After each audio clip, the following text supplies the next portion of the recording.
শ্রীমদ্ ভগবদ গীতা তৃতীয় অধ্যায় শ্লোক নাম্বার 36। তো এখন ভগবান এই তৃতীয় অধ্যায়ের শেষ অংশে অর্থাৎ 36 থেকে 43 নাম্বার শ্লোকে ভগবান বলবেন জীবের পরম শত্রু সম্বন্ধে। জীবের সবচেয়ে বড় শত্রু কে?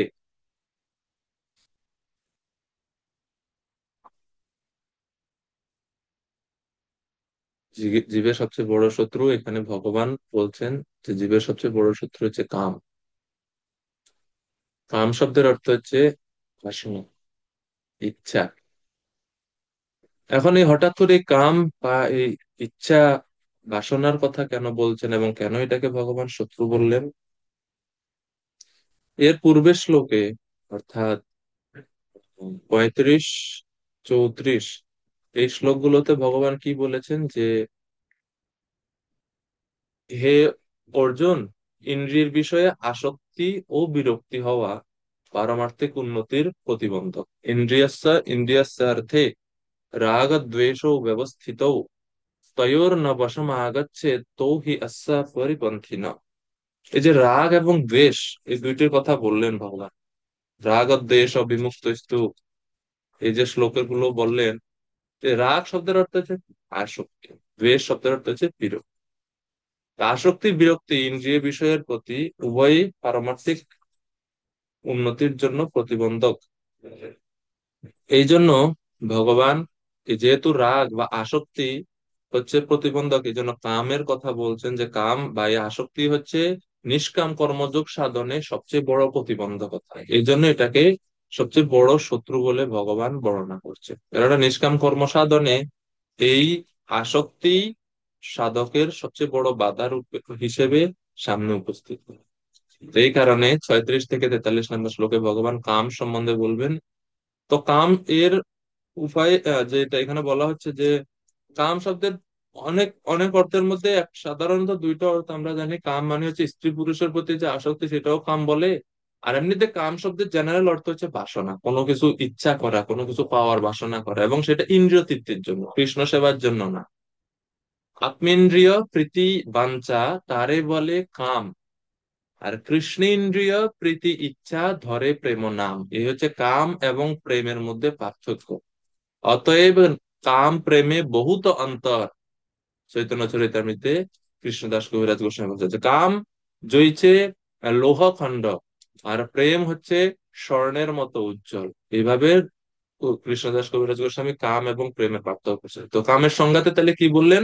যে আত্মেন্দ্রিয় প্রীতি প্রীতি বাঞ্ছা, মানে আত্ম ইন্দ্রিয় মানে নিজের ইন্দ্রিয় তৃপ্তির জন্য যা কিছু আমরা বাসনা করি, ইচ্ছা করি, যা কিছু করি, সব হচ্ছে কাম। তো এর মধ্যে, এই সংজ্ঞার মধ্যে পড়ে স্ত্রী পুরুষের প্রতি পরস্পরের যে আকর্ষণ, সেটাও ইন্দ্রিয় তৃপ্তি, আত্মেন্দ্রিয় প্রীতিবাঞ্ছা। সেজন্য এটাও কামের মধ্যে, আমরা সেটাকেও আমরা কাম বলে সংজ্ঞায়িত করি। তো মূল সংজ্ঞা হচ্ছে কৃষ্ণ সেবা ছাড়া যা কিছু ইচ্ছা করি, সেটা হচ্ছে কাম। এবং সে কাম মানে হচ্ছে জীবের শত্রু। কেননা সেবার বিপরীত ভাবনা সৃষ্টি করে। সেবার বিপরীত হচ্ছে কি? ভোগ বাসনা। ভোগ বাসনা সৃষ্টি হয় এই কাম থেকে। ঠিক আছে? তো এই জন্য এটাকে শত্রু বলা হচ্ছে, কেননা আমরা এই জগতে আসছি ভোগ বাসনা থাকার কারণে। আর এই জগৎ থেকে আমরা মুক্ত হতে পারবো যদি আমরা সেবা বৃত্তি বা সেবক বৃত্তি অর্জন করতে পারি বা লাভ করতে পারি। তো কাম এখানে সবচেয়ে বড় বাধা। এই জন্য ভগবান অর্জুন প্রশ্ন করছেন এবং অর্জুনের প্রশ্নের উত্তরে ভগবান কামকে শত্রু বলে বর্ণনা। তো যখন ভগবান বলছেন অর্জুন রাগ এবং দ্বেষের বশীভূত হয়েও না, এখন অর্জুন জিজ্ঞেস করছে কেউই তো চায় না রাগ দেশের বশীভূত হতে, কেউ তো চায় না জড় জগৎ আটকে থাকতে। তারপরেও মানুষ কার দ্বারা পরিচালিত হয়ে এই পাপাচরণে প্রবৃত্ত হয়? অর্জুন উবাচ অথ কেন প্রযুক্তোऽয়ং পাপম চরতি পুরুষঃ অনিচ্ছন অপি বর্ষ্ণেয় বলাৎ ইব নিয়োজিত। তো অর্জুন বলছেন যে অথ কেন প্রযুক্ত ইয়ম, কার দ্বারা প্রযুক্ত, মানে ইচ্ছা নাই কিন্তু কেউ মনে হয় জোর করে আমাকে করাচ্ছে, আমাকে পরিচালনা করছে কেউ মনে হয়। এই জন্য বলছে কেন প্রযুক্ত, কার দ্বারা পরিচালিত হয়ে, কার দ্বারা নিয়ন্ত্রিত হয়ে পুরুষহ পুরুষেরা, পুরুষ বলতে মানুষ, খালি পুরুষদেরকে বোঝাচ্ছে, স্ত্রীদেরকে বোঝাচ্ছে এরকম নয়। পুরুষ মানে হচ্ছে মানুষকে বোঝাচ্ছে। পাপম চরতি পুরুষহ, মানুষেরা কার দ্বারা পরিচালিত হয়ে অনিচ্ছা সত্ত্বেও পাপম চরতি, পাপ আচরণ করে। এটা অর্জুনের প্রশ্ন। এবং বলছে যে অনিচ্ছনপি, অনিচ্ছা সত্ত্বেও, যে যারা বিবেক সম্পন্ন ব্যক্তি পাপ করতে চায় না, কারণ পাপের পরিণাম হলো দুঃখ। আর কোনো প্রাণী দুঃখকে চায় না, সে মানুষই হোক পশু হোক, কেউ দুঃখ চায় না। এজন্য বিবেকবান যে সমস্ত ব্যক্তিগণ, মানুষগণ, মনুষ্য দেহধারীগণ, তারা কেউ পাপ করতে ইচ্ছা করে না, কিন্তু তারপরে বলাদ ইব নিয়োজিত, বলাদ ইব মানে হচ্ছে বল পূর্বক, মানে জোর করে কেউ যেন আমাকে করাচ্ছে এই পাপগুলো। আমি জানি এটা, এটা খারাপ, এটা নিষিদ্ধ কর্ম, কিন্তু তারপরও কেউ কেউ যেন হয় হৃদয় থেকে বা মন থেকে আমাকে জোর করছে এই পাপটা করার জন্য। তো অর্জুন জিজ্ঞেস করছে এটা কেন হয়, কি আমাদেরকে পাপ কর্মে পরিচালিত করে। অর্জুনের প্রশ্ন, কার দ্বারা চালিত হয়ে জীব পাপ আচরণে যুক্ত হয়? পাপ বৃত্তি উৎপন্ন হলে বিচারশীল ব্যক্তি সেই পাপের পরিণাম জেনে তার থেকে সর্বতোভাবে দূরে থাকতে চায়, কিন্তু তা সত্ত্বেও সে সেই পাপাচরণে এমন ভাবে প্রবৃত্ত হয় যাতে মনে হয় কেউ যেন তাকে বলপূর্বক পাপ কাজে প্রবৃত্ত করাচ্ছে, যেন পাপ কাজে প্রবৃত্ত হওয়ার কোনো বিশেষ শক্তিশালী কারণ আছে। আর এর কারণ কি, বা কে কে তাকে পাপ কার্যে যুক্ত করে, পরিচালিত করে? এর উত্তর ভগবান পরের শ্লোকে দিব। তো এই জন্য এর উত্তর হচ্ছে কাম। জড়জাগতিক সুখভোগ, সম্পদ লাভের সংগ্রহের কামনা, এই যে কাম বা বাসনা, এটাই হচ্ছে পাপ কাজে প্রবৃত্ত হওয়ার মূল কারণ। যদি ইন্দ্রিয় তৃপ্তির বাসনা, সুখভোগের বাসনা যদি জীবের না থাকতো, তাহলে সে কখনো নিষিদ্ধ কর্ম করতো না, সে কৃষ্ণের আদেশই পালন করতো। কিন্তু যেহেতু তার এই পাপ বাসনা বা এই কামনা বাসনা হৃদয়ের মধ্যে খুব বেশি প্রবল, সেই জন্য সে নিষিদ্ধ কর্মগুলোতে প্রবৃত্ত। একাদশী আজকে, আজকে নিষিদ্ধ কর্ম কি, আজকে আমরা অন্ন সবজি কিছু খাবো না। মানে জাস্ট উদাহরণ আর কি, আজকে একাদশী না, কিন্তু একাদশীর দিন আমরা খাই না, কেন, নিষেধ আছে। কিন্তু কে খায়, কারা খায়? যারা এই নিষেধটাকে, মানে তারা এই পাপ যে হবে এটার ভয়াবহতার জ্ঞান যাদের নাই, তারা খায়। এবং যারা ওই যে বাসনা, মানে এই যে খিদা বা খাবারের প্রতি লোভ, সে খিদা সহ্য করতে পারে না, খাবার প্রতি খুব ইচ্ছা, এই বাসনা, যে খাবারের বাসনা যার মধ্যে খুব বেশি প্রবল, সে সহ্য করতে পারে না খিদা, সে এই জন্য খেয়ে নেয়। তো তাইলে পাপ প্রবৃত্তি কেন আসে? অত্যাধিক বাসনার কারণে। তখন এই যখন মানুষ এই রকম ভাবে এই কামের দ্বারা যখন কারো বুদ্ধি আচ্ছন্ন হয়ে যায়, যেরকম ভগবান বলছেন পূর্বে, ভোগ ও ঐশ্বর্য প্রসক্তানাং তয়া অপহৃত চেতসাম, ভোগ ঐশ্বর্যের দ্বারা যখন ভোগ ঐশ্বর্য লাভের জন্য বা সুখের লালসায় যখন বুদ্ধি বা চেতনা আবৃত হয়ে যায়, তখন কিন্তু সে এই যে সে যে পাপ করছে, সেটাকে সে নিজের দোষ না মনে করে, সে বলছে আমি কি করব, আমি কি ইচ্ছা করে পাপ করতেছি নাকি, আমি তো ভগবানই আমার দ্বারা করাইতেছে পাপ, আমি তো নিজে থেকে করি না। তখন সে নিজের ইচ্ছাটাকে ভগবানের নামে চালায় দেয়। হ্যাঁ। সে মনে করে যে আমি তো পাপকে জেনে তার থেকে নিবৃত্ত হওয়ার চেষ্টা করি, কিন্তু আমাকে যেন কেউ বলপূর্বক পাপ আচরণে প্রবৃত্ত করছে, এখন আমি কি করতে পারি? যেরকম দুর্যোধন বলছে, দুর্যোধনের খুব সুন্দর একটা উক্তি আছে, গর্গ সংহিতা থেকে বলা হচ্ছে যে দুর্যোধন বলছে, জানামি তত্ত্বম, সরি, জানামি ধর্মম, না চ মে প্রবৃত্তি, জানামি অধর্মম, না চ মে নিবৃত্তি। আমি জানি ধর্ম কি, জানা আমি ধর্মম, কিন্তু ন চ মে প্রবৃত্তি, সেই ধর্ম আচরণ করার জন্য আমার ভিতর থেকে কেউ আমাকে জোর করে না। আর জানা আমি অধর্ম, আমি জানি অধর্মটাও কি, এটা অধর্ম সেটা আমি জানি, কিন্তু নাচামের নিবৃত্তি, এই অধর্ম আচরণ থেকে যে দূরে যাব বা অধর্ম আচরণ যে ছেড়ে দিব, সেটার জন্য কোনো আহ ইচ্ছা আমার মনে আসে না। আমার মন বারবার ওই আমাকে অধর্মের দিকে ধাবিত করে। কেনাপি দেবেন হৃদয় স্থিতেন যথা নিযুক্তস্মি তথা করোমি। তো দুর্যোধন এটা ভগবানের কাছে দিয়ে দিছে, যে ভগবানের হৃদয় থেকে আমাকে ওই অধর্মের দিকে আমাকে পরিচালিত করছে, আমার দোষ কি, আমি ওনার দ্বারা পরিচালিত ওই অধর্ম কার্য করে। তো এটা হচ্ছে যারা আসরিক চেতনা সম্পন্ন ব্যক্তি তাদের এই যুক্তি। আসলে ভগবান কখনো জীবকে নিজে থেকে পাপ কর্মে যুক্ত করতে চান। তো প্রভুপাদ বলছেন যে জীবের স্বরূপটা কি? তাৎপর্য যে অবিচ্ছেদ্য জীব ভগবানের অবিচ্ছেদ্য অংশ। তাহলে ভগবান যদি চিন্ময় পবিত্র হন, জীবও চিন্ময় হবেন, পবিত্র হবেন এবং কলুষ থেকে মুক্ত হবেন। হ্যাঁ, তাই সে জড় জগতের পাপের অধীন নয়, কিন্তু সে যখন জড় জগতের সংস্পর্শে আসে তখন সে বিনা দ্বিধায় ইচ্ছাকৃত ভাবে ও অনিচ্ছাকৃত ভাবে নানা রকম পাপ কার্যে লিপ্ত হয়। এটা হচ্ছে বিকৃত স্বভাব, এটা হচ্ছে বিকৃত স্বভাব জীবের। তো সেটাই বলা হচ্ছে যে জড় জগতের যে কাম সেটা অ্যাকচুয়ালি এটার উৎপত্তি হচ্ছে চিন্ময় জগতের প্রেম থেকে। চিন্ময় জগতে যেটা প্রেম নামে কথিত হয় সেটাই জড় জগতে কাম বলে কথিত হয়। চিন্ময় জগতে যেটা সর্বোচ্চ বস্তু জড় জগতে সেটা সবচেয়ে ঘৃণিত বস্তু, সবচেয়ে নিম্ন বস্তু, কেননা জড় জগৎ হচ্ছে চিন্ময় জগতের ঠিক প্রতিফলন। গীতার 15 অধ্যায়ে ভগবান বলছেন না, ঊর্ধ্বমূলম অধঃশাখম অশ্বত্থম প্রাহুরব্যয়ম ছন্দাংসি যস্য পর্ণানি যস্তম বেদ স বেদবিৎ। এই জড় জগৎ রূপী, যে জড় জগৎ রূপী অশ্বত্থ বৃক্ষ, তার মূল এবং গোড়া হচ্ছে উপরের দিকে, ডালপালা শাখা প্রশাখা লতা পাতা হচ্ছে নিচের দিকে, উল্টো অবস্থা। এই জন্য কামটা হচ্ছে সবচেয়ে ঘৃণ্য বস্তু এই জগতে। এখন প্রশ্ন অর্জুনের যে কে আমাকে পাপে প্রযুক্ত করছে বা পাপ আচরণে আমাকে জোর করছে, কে ভিতর থেকে আমাকে পরিচালিত করছে, তিনটা প্রশ্ন আসতেছে। এটা কি পরমাত্মা আমাদেরকে পাপ আচরণ করার জন্য পরিচালিত করে? দুই হচ্ছে, জীব কি নিজে পাপ আচরণ করতে চায়, মানে জীবাত্মার স্বভাব এটা পাপ আচরণ করা, নাকি তার স্বভাব তাকে এই পাপ আচরণের দিকে ধাবিত করছে বা পাপ আচরণ করার জন্য জোর করছে ভিতর থেকে? কে জীবকে, কার দ্বারা পরিচালিত হয়ে জীব পাপ আচরণে প্রবৃত্ত হয়? আপনাদের কি মনে হয়? এই তিনটা ছাড়া তো আর অন্য কোনো কারণ থাকতে পারে না। এক হয়তো হয় পরম ভগবান জোর করছেন বা ভগবান তাকে পরিচালিত করছেন, নাহলে জীবাত্মার নিজের ইচ্ছা, নাইলে তার স্বভাব যেটা হচ্ছে মায়ার দ্বারা প্রভাবিত, কলুষিত স্বভাব। তো কোনটা জীবকে পাপ আচরণে প্রবৃত্ত করে? আপনার কাছে প্রশ্ন, আপনাদের কাছে। বুঝতে পারছেন কি জিজ্ঞেস করলাম?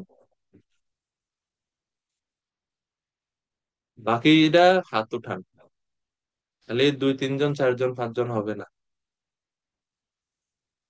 বিনা মৃধা মাতাজি, মানে প্রশ্নটা বুঝতে পারছেন? প্রভু, আমি একটু অমনোযোগী গেছিলাম, আবার একটু বলেন। এটাই প্রশ্নটা হচ্ছে, এই যে শ্লোক আমরা এখন পড়লাম খুবই গুরুত্বপূর্ণ শ্লোক, অর্জুনের একটা প্রশ্ন যে হে ভগবান, কার দ্বারা পরিচালিত হয়ে মানুষ অনিচ্ছা সত্ত্বেও পাপ আচরণ করার জন্য প্রবৃত্ত হয় বা পাপ আচরণ করে? কেন করে? ইচ্ছা নাই, আমরা জানি এটা পাপ, আমরা করব না, কিন্তু তারপরে যখন ওই কাজের সম্মুখীন বা ওই জিনিসটা সামনে চলে আসে তখন আমরা নিজেদেরকে সংযত করতে পারি না, আমরা সেই পাপ আচরণে যুক্ত হয়ে যাই। তো আমরা আলোচনা করে বুঝলাম এতক্ষণ পর্যন্ত যা, যে তিনটা জিনিস থাকতে পারে যেটা আমাদেরকে পরিচালিত করে অর্জুনের প্রশ্ন অনুযায়ী, যে হয় পরমাত্মা আমাদেরকে পাপ আচরণ করার জন্য এরকম আমাদের ধাবিত করেন, নইলে জীব মানে জীবাত্মা, আর নইলে জীবাত্মার যে কলুষিত স্বভাব। এই তিনটার মধ্যে পরমাত্মা, জীবাত্মা বা এবং এই কলুষিত স্বভাব, জীবের কলুষিত স্বভাব, এই তিনটার মধ্যে কোনটা তাকে অনিচ্ছা সত্ত্বেও পাপ আচরণে প্রবৃত্ত করতে বাধ্য করে?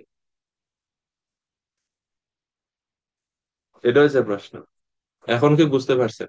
এখন যদি বুঝতে পারেন তাহলে হাত উঠান। তো আমরা প্রভু দুইজন হাত উঠেছেন, ওনাদের থেকে শুনি। সত্য সংকীর্তন প্রভু।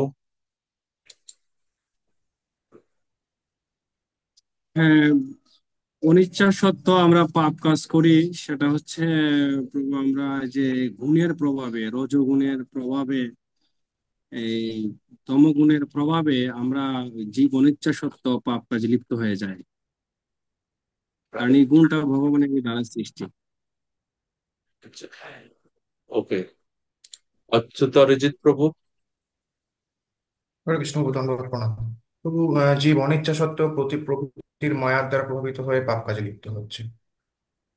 মায়ার দ্বারা প্রভাবিত হয়ে পাপ কার্যে লিপ্ত হচ্ছে। সত্য সংকীর্তন প্রভু বললেন গুণের দ্বারা প্রভাবিত হয়ে, আর আপনি বললেন মায়ার দ্বারা প্রভাবিত হয়ে। আচ্ছা, এখন দুইজনের কাছে প্রশ্ন, দুইজনেরই মাইক অন আছে, বলুন তো, এই যে আমরা যে বললাম বা আপনারা যে বললেন, আমরাও জানি এটা মায়ার দ্বারা বা গুণের দ্বারা। আচ্ছা, মায়ার দ্বারা বা গুণের দ্বারা কে প্রভাবিত হয়? প্রভু আমরা জীবাত্মার প্রভাবিত হই মায়ের দ্বারা। জীবাত্মা কিভাবে মায়ার দ্বারা প্রভাবিত হবে? জীবাত্মা তো প্রভু শুদ্ধ, ভগবানের অংশ। তো এর মানে কি আমরা বলবো যে ভগবানও মায়ার দ্বারা প্রভাবিত হয়? একটু বুঝিয়ে বলুন কি করবে।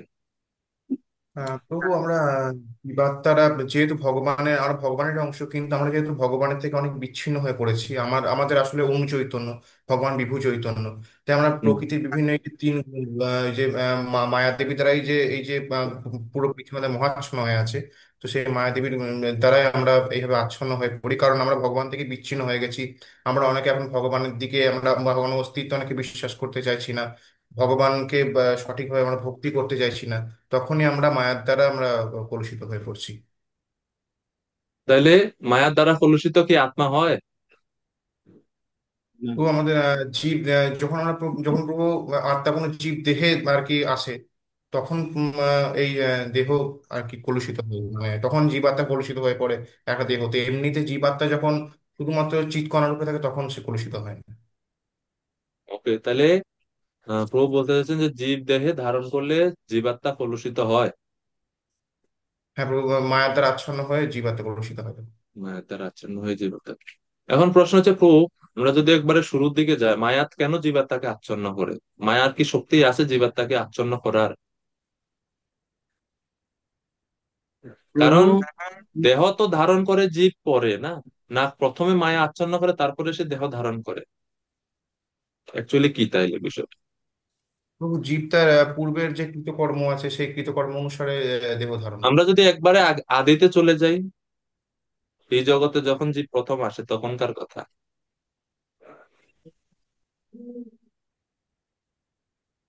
মায়া কেন তাকে তাহলে আবৃত করলো, আচ্ছাদিত করলো?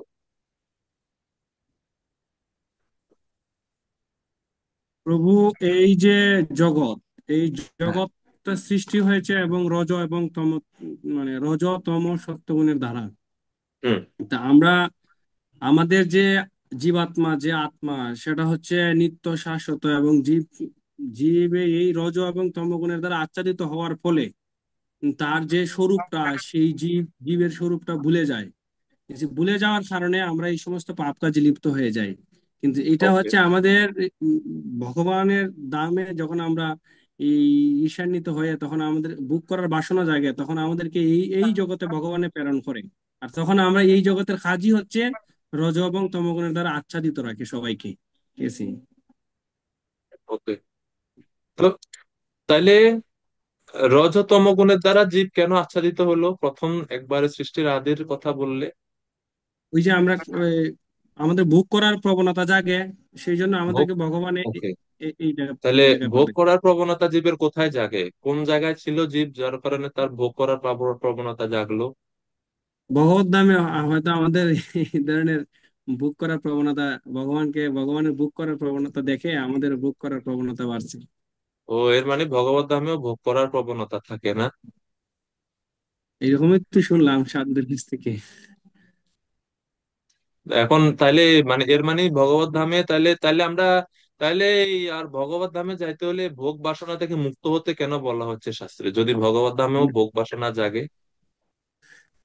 কারণ আমাদের স্বরূপ তো এটা না, আমাদের স্বরূপ হচ্ছে দাস, কিন্তু আমরা দাস হ্যাঁ? হয়ে প্রভুর মতো ভোগ করতে চাই। সেই জন্য আমাদের এই পরিস্থিতির মধ্যে পড়তে হয়। তাইলে এখন যে আবার আপনি যদি শুদ্ধ হয়ে যাবেন বা আমি যদি শুদ্ধ হয়ে যাব ভগবত ধামে গিয়ে, যদি আবার ভোগ বাসনা জাগে তা আবার আসতে হবে? এটা মনে হয় আসতে হবে। তাহলে গীতা যে ভগবান বলছে ইয়ৎগত্বান নিবর্তন্তে, এটা ভুল বলছে ভগবান? উম, এটা ভুল বলেনি প্রভু। এখন তাইলে এটা আপনি আমাদেরকে ব্যাখ্যা করে বুঝিয়ে দিন।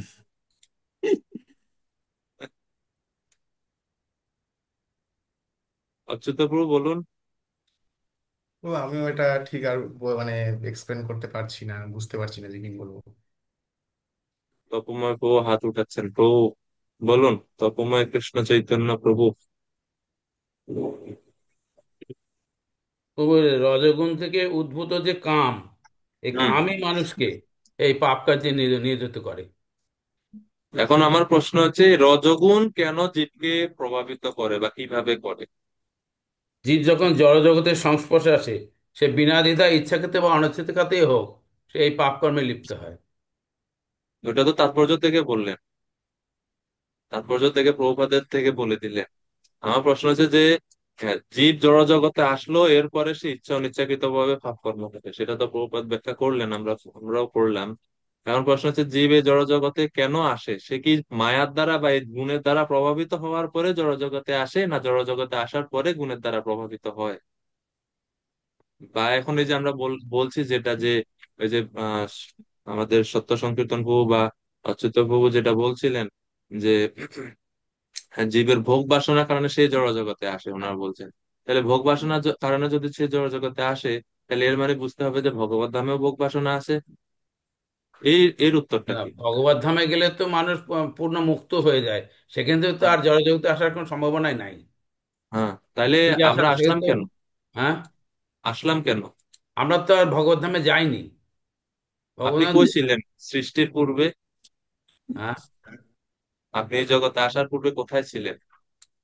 আমার 84 লক্ষ জন্মের মধ্যে আমি হয়তো কোনো অধপতিত জন্মেছিলাম, কোনো ওকে, একবারে ঠিক আছে। সেটা তো আমরা জানি যে আমরা অনেক কোটি লক্ষ কোটি জীবন ধরে এই জগতে ঘুরতেছি, কিন্তু আমাদের অরিজিনটা কোথা থেকে, মূলটা কোত্থেকে? আমি তো খালি এই পৃথিবীতে যে আসছি, কোত্থেকে আসছি এই পৃথিবীতে? যেই দেহেই ছিলাম আমি, অসুবিধা নাই। পৃথিবীর প্রত্যেকটা জীবের মধ্যেই ভগবান পরমাত্মা রূপে প্রত্যেকটা জীবের মধ্যেই তিনি বিরাজ করছেন। সেটা তো বুঝতে পারছি।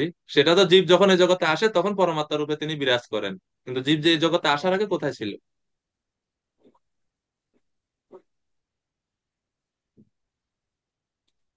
জীব এই জগতে আসার আগে কোথায় ছিল? হুম। ভগ ভগ আহ, ওকে, একটু চিন্তা করেন। অচিন্ত অচ্যুতানন্দ প্রভু, আপনারা জানেন, জাস্ট জিজ্ঞেস হ্যাঁ, করছি দেখি ধন্যবাদ কে কি। প্রণাম প্রভু। প্রণাম প্রভু, হরে কৃষ্ণ। ভগবান গীতাতে বলছে যেমন চতুর্বর্ণ মায়া সিস্টেম গুণকর্ম বিষয়, আমাদের গুণের প্রভাবের জন্য আমরা এই জড়জগতে অধপতিত হচ্ছি, ওকে গুণকর্ম প্রভু। বিভাগ আছে।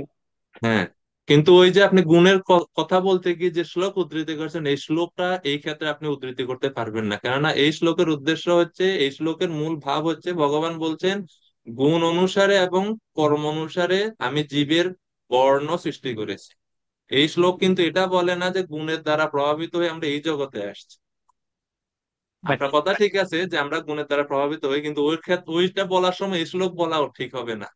হ্যাঁ, হ্যাঁ, আচ্ছা এখন আচ্ছা। আপনার আপনার উত্তর মানে 100% ঠিক আছে। এখন প্রশ্ন সেই একই জিনিস, যে কেন আমরা গুণের দ্বারা প্রভাবিত হই? আমরা তো ভগবানের অংশ না, তো আত্মা তো তাইলে পরমাত্মার স্বভাব বা গুণ তো আত্মার মধ্যেও আছে, তাহলে আত্মা তো কোনো সময় গুণের জীব দ্বারা প্রভাবিত হওয়ার কথা না। জীব জড়জাগতিক জড়জাগতিক কর্মর মধ্যে লিপ্ত হওয়ার জন্য তার গুণ বিভাগ, গুণ অনুযায়ী সে আবার সেই জনিতে জন্ম হচ্ছে।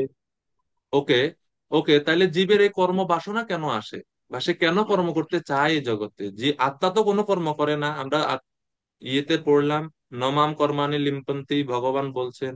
তো কর্ম তো, আত্মার কোনো ইচ্ছা নাই কর্ম করার, সে কেন কর্ম করতে আসে এই জগতে? এই জগৎ তো জীবের থাকার জায়গা না। পদম পদম যৎ বিপদম, তাহলে সে কেন এখানে কর্ম করতে আসবে? এর কারণ কি? হুম। শ্রীকান্ত গৌর সুন্দর প্রভু, হরে কৃষ্ণ প্রভু, ধন্যবাদ প্রণাম। হরে কৃষ্ণ। বলুন প্রভু। বলছিলাম প্রভু, ভক্তিচার গুরু মহারাজ একটি ক্লাসে বলছিলেন যে আমরা আমরা যখন বৈকুণ্ঠে থাকি, তখন সহস্র লক্ষ্মী যখন ভগবান নারায়ণকে সেবা করেন, তখন সেটা দেখে আমাদেরও আকাঙ্ক্ষা হয় যে এরকম সেবা যেন আমরা পাই। তারপরে সেই রকম আমরা অধঃপতিত হয়ে এই জড়জগতে চলে আসি। আর আমাদের এখানে আসার পর বুক ভোগৈর্য পসক্তানা, মানে আমাদের এখানে এসে ভুক তৈরি হয়ে যায় যে এটা আমার করলে ভালো হবে, একটু বিল্ডিং করি, একটু ভালো একটা গাড়ি কিনি, এরকম আমার যেমন ভুক ইচ্ছা শুরু হয়ে যায়, তখনই আমার ধীরে ধীরে কাম উৎপন্ন হয়ে যায়। এখন প্রশ্ন আবার থাকে যাচ্ছে এখানে, যে বৈকুণ্ঠে কেন তাইলে জীবের ভগবানের থেকে আলাদা করে ভোগ করার ইচ্ছা জাগলো? আর এই যে আপনি এখন শুদ্ধ হতে চাচ্ছেন, এখন আবার এই জগতে আসার পর ভগবান বলছেন যে তুমি কাম ক্রোধ ইত্যাদি থেকে মুক্ত না হওয়া পর্যন্ত আমার ধামে যেতে পারবে না। তাইলে এটা কেন? এখন প্রভু আহ বৈকুণ্ঠে তো আপনার হালকা একটু কামনা বাসেন থাকে, কিন্তু তারপরে যে গোলক বৃন্দাবন, সেখানে তার নিত্য ভগবানের সেবা হয়। হ্যাঁ, তাহলে আমার প্রশ্নের উত্তর কিভাবে হলো এখানে? মানে এটা বৈকুণ্ঠে আমার তো কামনা প্রশ্ন প্রভু বাসনা, যে বৈকুণ্ঠে কামনা বাসনা কামনা থাকে বাসনা জীবের? এটা আমারও প্রশ্ন প্রভু। তাহলে গুরু মহারাজ বলেন যে বৈকুণ্ঠ আমাদের যখন লক্ষ্মী, যে সহস্র লক্ষ্মী যখন নারায়ণের সেবা করে, তখন আমাদের আকাঙ্ক্ষা হয়, তাই আমরা অধঃপতিত হয়ে যাই। কিন্তু আমার প্রশ্ন হচ্ছে প্রভু, তাহলে আমরা তাহলে পরিপূর্ণ হয়ে এই আমাকে প্রশ্ন তাহলে করিয়েন কিভাবে না, আমরা আমি এখন প্রশ্ন করতেছি, আমার প্রশ্নের উত্তর দেন এখন। প্রভু, আমাকে আমি এটা বুঝিনি প্রভু। আচ্ছা, যাই হোক। এটা আমি এখনো ওকে, বিশ্বরূপ হরে কৃষ্ণ। মুরারি প্রভু। হরে হরে কৃষ্ণ কৃষ্ণ। প্রভুজি, দণ্ডবোধ প্রণাম, সমস্ত ভক্তগণে প্রণাম, হরি বল। তো সবাই অনেক সুন্দর সুন্দর বলতেছেন। হরে কৃষ্ণ প্রভু, আমি এইটুকু মনে পড়ছিল প্রভু যে কৃষ্ণ ভুলি জীব অনাদির বহির্মুখ মায়া তার এদের সংসার দুঃখ। আমরা কৃষ্ণ ভুলে যাই, মানে এইটা হচ্ছে কারণ। কেন মায়ার চক্করে পড়ে, মায়ার পড়ে আমরা কৃষ্ণকেই ভুলে যাই, যেই কারণে আমরা মানে ভগবানের থেকে দূরে আসি প্রভু। বিদ্যুৎ সাহা প্রভু মাঝখানে হাত উঠেছেন, পরে আবার নামাইলেছেন। প্রভু একটু বলুন কি বলতে চাইছিলেন। হ্যাঁ, হরে কৃষ্ণ। আপনার শ্রীচরণে প্রণাম, সকল ভক্তবৃন্দের শ্রীচরণে আপনার প্রণাম। চরণে আমাদের সশ্রদ্ধ হাত প্রণাম। হ্যাঁ, হাত উঠাইছিলাম, আবার নামানোর কারণ হচ্ছে যে ওই যে আপনার মতোই আমার প্রশ্ন অনেক দিন ধরে, যে আসলে ভগবত ধামে তো বিপরীত কোনো ভাব থাকার কথা নয়। মানে কৃষ্ণ বিদ্বেষ, যেমন আমরা বলি যে কৃষ্ণ বিদ্বেষের কারণে আমাদের পতন হয়েছে, বা ভোগ বাসনার কারণে। ওই জায়গায় প্রশ্নটা আমার, ওই জন্য আমি হাত নামালাম যে এটার উত্তরটা আমি দিতে পারবো না। ঠিক আছে, যা আলোচনা হচ্ছে কম বেশি বুঝি। তো আবার বলা হয় যে ভগবত ধামে গেলে আর পতন হবে না। তো মহারাজকে একবার প্রশ্ন করেছিলাম যে তাহলে আমাদের পতন হলো কেন। তো হচ্ছে এই প্রশ্ন না করে তো চেষ্টা করো, আমরা চেষ্টা করি যাতে ভগবানের সেবা করে এবার বৈকুণ্ঠে চলে যাই, এবার আর পতন হবে না। কিন্তু চৈতন্য চৈতামৃতের একটা শ্লোকে আছে, দেখলাম যে আম, একাদশী সম্ভবত এটা আদি আদি আহ, খণ্ডের, মানে আহ, প্রথম খণ্ড যেটা, সেটার 1040 নম্বর পেজে, যে একাদশীর দিনে যদি কোনো মানুষ অন্ন ভক্ষণ করে তাহলে সে বৈকুণ্ঠে গেলেও তার পতন হতে পারে। এরকম কন্ট্রাডিক্টরি অনেক কিছু আমাদের শাস্ত্রে আছে, যেগুলোর আসলে উত্তর পাইনি। ওই জন্য আমি হাত নামায় ফেললাম যে এটার উত্তর আমি দিতে পারবো না ওইভাবে। হরে কৃষ্ণ, প্রভু ক্ষমা করবেন। ওকে, এখন আর কেউ সবাই কিছু বলতে চান? মানে উত্তর কি হবে? ধন্যবাদ বিদ্যুৎ সাহা প্রভু, আপনারও প্রশ্ন আমারও প্রশ্ন, আমার প্রশ্ন আপনাদের সকলের কাছে। আমরা তো বলে দিই যে কাম এই সেই ও কিছু, এটা অ্যাকচুয়ালি অরিজিনটা কি, কেন আসে। তো শুনতে চাচ্ছি আপনাদের কাছ থেকে, আপনাদের কার কি অভিমত বললে। হ্যাঁ, সীমা দাস মাতাজি। মাতাজি বলুন।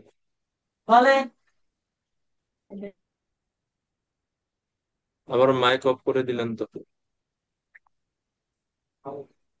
হ্যাঁ, এখন ঠিক আছে, বলুন মাতাজি। হরে কৃষ্ণ প্রভু, আমার মনে হচ্ছে পূর্বজিত কর্মফলের কারণে কলুষিত স্বভাব দ্বারা আমরা এই পাপ কর্মে লিপ্ত হই। এটা আপনার ওই এখনকার প্রশ্নের উত্তর হলো, যেটা এখন আমি জিজ্ঞেস করলাম গীতাতে, যে অথ জ্ঞান প্রযুক্ত, কার দ্বারা প্রযুক্ত হয়ে আমরা পাপ আচরণ লিপ্ত হই, এটার উত্তর স্বভাব। কিন্তু আমরা এখন এই প্রশ্ন উত্তর এখান থেকে আমরা আরেক জায়গায় চলে গেছি। আমরা মূল জায়গায় গেছে কি, কেন জীবের এই স্বভাব বা সে কেন কর্ম করতে আসলো, বা কর্মের ফল তার কিভাবে সৃষ্টি হলো, এই দিকে চলে গেছে। আপনার এই প্রশ্নের উত্তর ঠিক আছে, যে পরমাত্মা জীবকে কখনো পাপ কর্মে লিপ্ত বা ধাবিত করতে বলে না। জীব যেহেতু শুদ্ধ জীবাত্মা, শুদ্ধ জীবাত্মাও কখনো নিজে আহ পাপ কর্ম করে না। কিন্তু জীবাত্মা এই জড়জগতে জন্মগ্রহণ করছে এবং বিভিন্ন দেহ ধারণ করে যে স্বভাব অর্জন করেছে, সেই স্বভাবের বশে, পূর্ব জীবনের অর্জিত স্বভাবের বশে জীব অনিচ্ছা সত্ত্বেও পাপ কর্মে সে লিপ্ত হয়। আপনার এই প্রশ্নের উত্তরটা ঠিক আছে। ওকে, বিশ্বরূপ প্রভু এবং শ্রীকান্ত প্রভু কি বলতে চাইছেন পরে? প্রভু, একটা প্রশ্ন ছিল আবার। শাস্ত্রে বলা যে শুদ্ধ বৈষ্ণব কোনোদিন চিন্ময় জগৎ আকাঙ্ক্ষা করে না, তাহলে ওনারা তাহলে দেহ ত্যাগ করার পর কোথায় যান? আচ্ছা, ধন্যবাদ। বিশ্বরূপ প্রভু। হরে কৃষ্ণ প্রভু। প্রভু হরে কৃষ্ণ। এটা সবকিছু ভগবানের ইচ্ছাতেই ভগবান এটা সৃষ্টি করেন প্রভু। ভগবান এটা নিজের ইচ্ছাতেই সৃষ্টি করেন, সে লীলা করার জন্য। হরে কৃষ্ণ। তো তাইলে মানে ভগবানের ইচ্ছা করে আমাদেরকে এই জগতে পাঠিয়ে দিচ্ছেন, তাই না?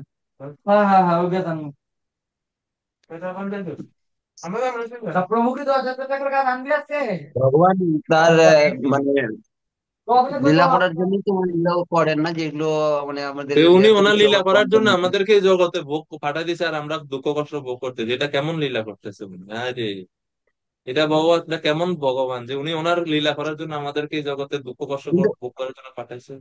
এটা প্রথমে তো আমাদের বাসনা অবশ্যই হয়েছিল ওখানে, মানে যে বাসনাটা মাতিরা সবাই বললেন, বউরা বললেন, বাসনা তো অবশ্যই আমাদের হয়েছিল। তো যেই বাসনার জন্যই ভগবান তো আমাদেরকে পাঠিয়ে দিয়েছেন। এবং দ্বিতীয়বারে যখন আমাদের এখানে আবার গুরু ধরবো, গুরু ধরে আমরা আবার সব রকম ভগবানের ভক্তি করব, তখন আমাদের ওই জগতে আর যেতে হবে না। তো যেটা ভক্তির সঙ্গে যে বলেছিলেন, যে বউ বলেছিলেন একটু আগে, যে আমরা কিভাবে এখান থেকে উদ্ধার হবো এইটা ভাবতে হবে। কিভাবে পড়লাম এটা না, জলে আমরা যদি পড়ি আমরা তাহলে দেখতে হবে জল থেকে উঠতে হবে কিভাবে। কিন্তু জলে কিভাবে পড়লাম সেটা এখন আমাদের ভাবলে চলবে না, এখন আমাদেরকে উদ্ধার হতে হবে জল থেকে কিভাবে। এই জন্যই এটা আর কি প্রভুজি। হরে কৃষ্ণ। ধন্যবাদ প্রভুজি আপনাকে। যাই হোক, অনেক প্রশ্ন উত্তর হলো, সব আসলে সমাধান আমরা পাচ্ছি না, আমরা এখনো প্রশ্নের মধ্যে আটকে গেছি। তো আর আমরা এই জগতে আসার মূল কারণটা কি? জীব গোস্বামী, শ্রীল জীব গোস্বামী, তিনি ওনার ভক্তি সন্দর্ভে বলছেন যে জীবের এই জড় জগতে আসার আদি কারণ হচ্ছে কৃষ্ণ বহির্মুখতা, যেটা বিশ্বরূপ প্রভু বলছেন কৃষ্ণকে ভুলে যাও, বা কৃষ্ণ বহির্মুখতা হচ্ছে আমাদের এই জড়বন্ধনের আদি বা মূল কারণ।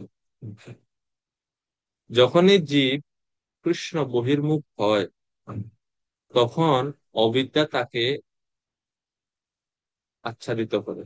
তাকে বলতে ওই জীবাত্মাকে অবিদ্যা আচ্ছাদিত করে ফেলে। অবিদ্যা যখন তাকে আচ্ছাদন করে, তখন সে আরো পাঁচটা পর্দা আছে, পাঁচটা স্তর আছে, সেই পাঁচটা স্তরে ধীরে ধীরে ধীরে ধীরে সে জড় চেতনার দ্বারা আবদ্ধ হয়ে যায়। যখনই জীব কৃষ্ণকে ভুলে যায়, কৃষ্ণ বহির্মুখ হয়ে যায়, ঠিক তখন এই অবিদ্যা যখন তাকে আক্রমণ করে বা আচ্ছাদিত করে ফেলে জীবের চেতনাকে, এরপরেই মায়া, এরপরেই গুণ জীবের উপরে ক্রিয়া করতে পারে। নচেত জীবাত্মাকে কখনো মায়া স্পর্শ করতে পারে না, শুদ্ধ জীবাত্মাকে কখনো গুণও তার উপরে প্রভাব বিস্তার করতে পারে না। এটা পারে তখনই যখন সে অবিদ্যার দ্বারা আচ্ছাদিত হয়। এবং অবিদ্যার দ্বারা কখন আচ্ছাদিত হয়? যখন সে কৃষ্ণ বহির্মুখ হয়। এই পর্যন্ত তো বোঝা গেল, মানে মানে সহজ ভাষায়। এখন প্রশ্ন হতে পারে, তাহলে জীব কেন ভগবত বহির্মুখ হবে? এর উত্তর হচ্ছে, আমরা জানেন, অলরেডি শুনছেনও হয়তো, যদি শুনে না থাকেন, শাস্ত্রে বর্ণিত আছে জীবাত্মার ক্যাটাগরি আছে। একটা হচ্ছে নিত্যবদ্ধ, আর একটা হচ্ছে নিত্যবদ্ধ। আমরা কোন ক্যাটাগরির আন্ডারে? আমরা নিত্যবদ্ধ। আমরা নিত্যবদ্ধ জীব, আমরা নিত্যমুক্ত না। নিত্যমুক্ত জীবেরা হচ্ছে ভগবানের সঙ্গে যারা থাকেন, পার্শ্বদের, তারা হচ্ছে নিত্যমুক্ত ক্যাটাগরি। আমরা হচ্ছে নিত্যবদ্ধ ক্যাটাগরি। এটাই। দ্বিতীয়ত, আমরা ভগবানের তটস্থা শক্তির অন্তর্গত। তটস্থা শক্তি মানেই হচ্ছে এই শক্তির অন্তর্গত যে সমস্ত জীবেরা, তাদের এই প্রপেন্সিটি আছে, যে এটা একটা প্রবণতা আছে যে তারা ভগবানের থেকে দূরে চলে যেতে পারে। যেমন তট, তট হচ্ছে এমন একটা সাটেল পজিশন যে স্থলেও না, জলেও না, ঠিক মাঝামাঝি একটা স্তর বলা হয়। এখন আপনাকে যদি কাউকে বলা হয় যে এমন একটা স্থান কোনটা সেটা, যেখানে স্থল নাই জল নাই, এমন একটা স্থান কি সেই স্থান? ইংলিশে এটাকে বলে মার্জিনাল পোটেন্সি। মার্জিনাল পোটেন্সি মানে সে এমন একটা স্থানে আছে, সে যে কোনো দিকে যাইতে পারে। ঠিক আছে? তো এর মানে আমরা যখন ভগবানের ধামে ছিলাম তখনও এই এই স্বভাবের কারণে বা এই প্রবণতার কারণে, এই যে আমরা মায়ার দ্বারা প্রভাবিত হয়ে যেতে পারি বা ভগবানের বহির্মুখতার দিকে আমরা যাওয়ার ইচ্ছা আসতে পারে, এই প্রবণতাটা আমাদের আছে ভিতরে, কারণ আমরা ওই শক্তির অন্তর্গত। আমরা তো আমরা আমরা অন্তরঙ্গাও না, আমরা বহিরঙ্গাও না, আমরা তটস্থ শক্তি। আর ওইদিকে আমরা হচ্ছে নিত্যবদ্ধ জীব। তো নিত্যবদ্ধ মানে স্বাভাবিকভাবে সেই এই জড় জগতে আবদ্ধ হওয়ার একটা প্রবণতা তার মধ্যে আছে। আর এর ফলে আরো এই এই এই দুইটা জিনিসের কারণে, যেটা মহারাজ বললেন, এই যে বিশ্বরূপ বললেন যে ভগবানের সেবা যখন আমরা দেখি বৈকুণ্ঠে, তখন আমাদের মধ্যেও এই সেবা গ্রহণের একটা ইচ্ছা আসে। এই ইচ্ছা টিচ্ছা তখনই আসে, এর কারণেই আসে। কারণ হচ্ছে ওই দুইটা, এক হচ্ছে আমরা নিত্যবদ্ধ ক্যাটাগরি, আর হচ্ছে আমাদের এই আমরা তটস্থ শক্তির। ঠিক আছে? এখন যখন জীব এই জগতে আসে, শাস্ত্রের বর্ণনা অনুসারে সে প্রথমে মানুষ হিসেবে আসে। আর জীবাত্মা একবারই চিন্ময় জগৎ থেকে আসে এই জগতে। যখন জীবাত্মা এই জগৎ থেকে আবার শুদ্ধ হয়ে চিন্ময় জগতে ফিরে যায়, তাকে আর কখনো ফিরে আসতে হয় না, যেটা শাস্ত্রে বর্ণনা করা আছে। তাহলে আমাদের অরিজিন, আমরা কার অংশ? আমরা ভগবানের অংশ। আমরা কইছিলাম আমরা চিন্ময় জগতে ছিলাম। এখন চিন্ময় জগৎটা এটা কোনটা? এটা কি বৈকুণ্ঠ না গোলক বৃন্দাবন? এটা নির্দিষ্ট আমরা জানি না, কিন্তু আমরা চিন্ময় জগতে কোথাও ছিলাম। সেটা গোলক বৃন্দাবন হতে পারে, বৈকুণ্ঠ হতে পারে, বা মহাবিষ্ণুও হতে পারে। ঠিক আছে? তো বিভিন্ন স্থানে বিভিন্ন বর্ণনা আছে, এটা খুবই জটিল একটা পদ্ধতি, এবং এই বিষয় নিয়ে আলোচনা করাটা অনেক সময় সাপেক্ষ। তো আমরা সংক্ষেপে, যেহেতু আমাদের বিষয় ওইটা না, কিন্তু যেহেতু আলোচনা প্রসঙ্গে আসছে, তো এই জন্য আমরা এই জগতে যখন আসি, জীব একবারই মানে ভগবত ধাম থেকে আসে এখানে, এবং সে প্রথমে মানুষ হিসেবে জন্মগ্রহণ করেছে। ঠিক আছে?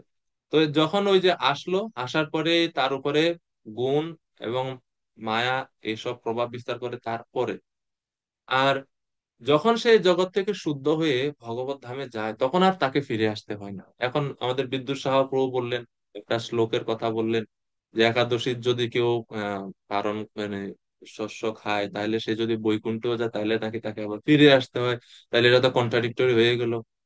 প্রভু এই জন্য আপনি যখন শাস্ত্র পড়বেন, বা আমরা যখন শাস্ত্র পড়ি, আমাদেরকে আহ, যারা সিনিয়র বক্তারা আছেন, অভিজ্ঞ বক্তারা আছেন, তাদের আন্ডারে থেকে খুব ওই যে তদ্বিদ্ধি প্রণিপাতে না প্রশ্নে না সে ভয়া, এই তিনটা জিনিস অবশ্যই অবশ্যই থাকতে হবে।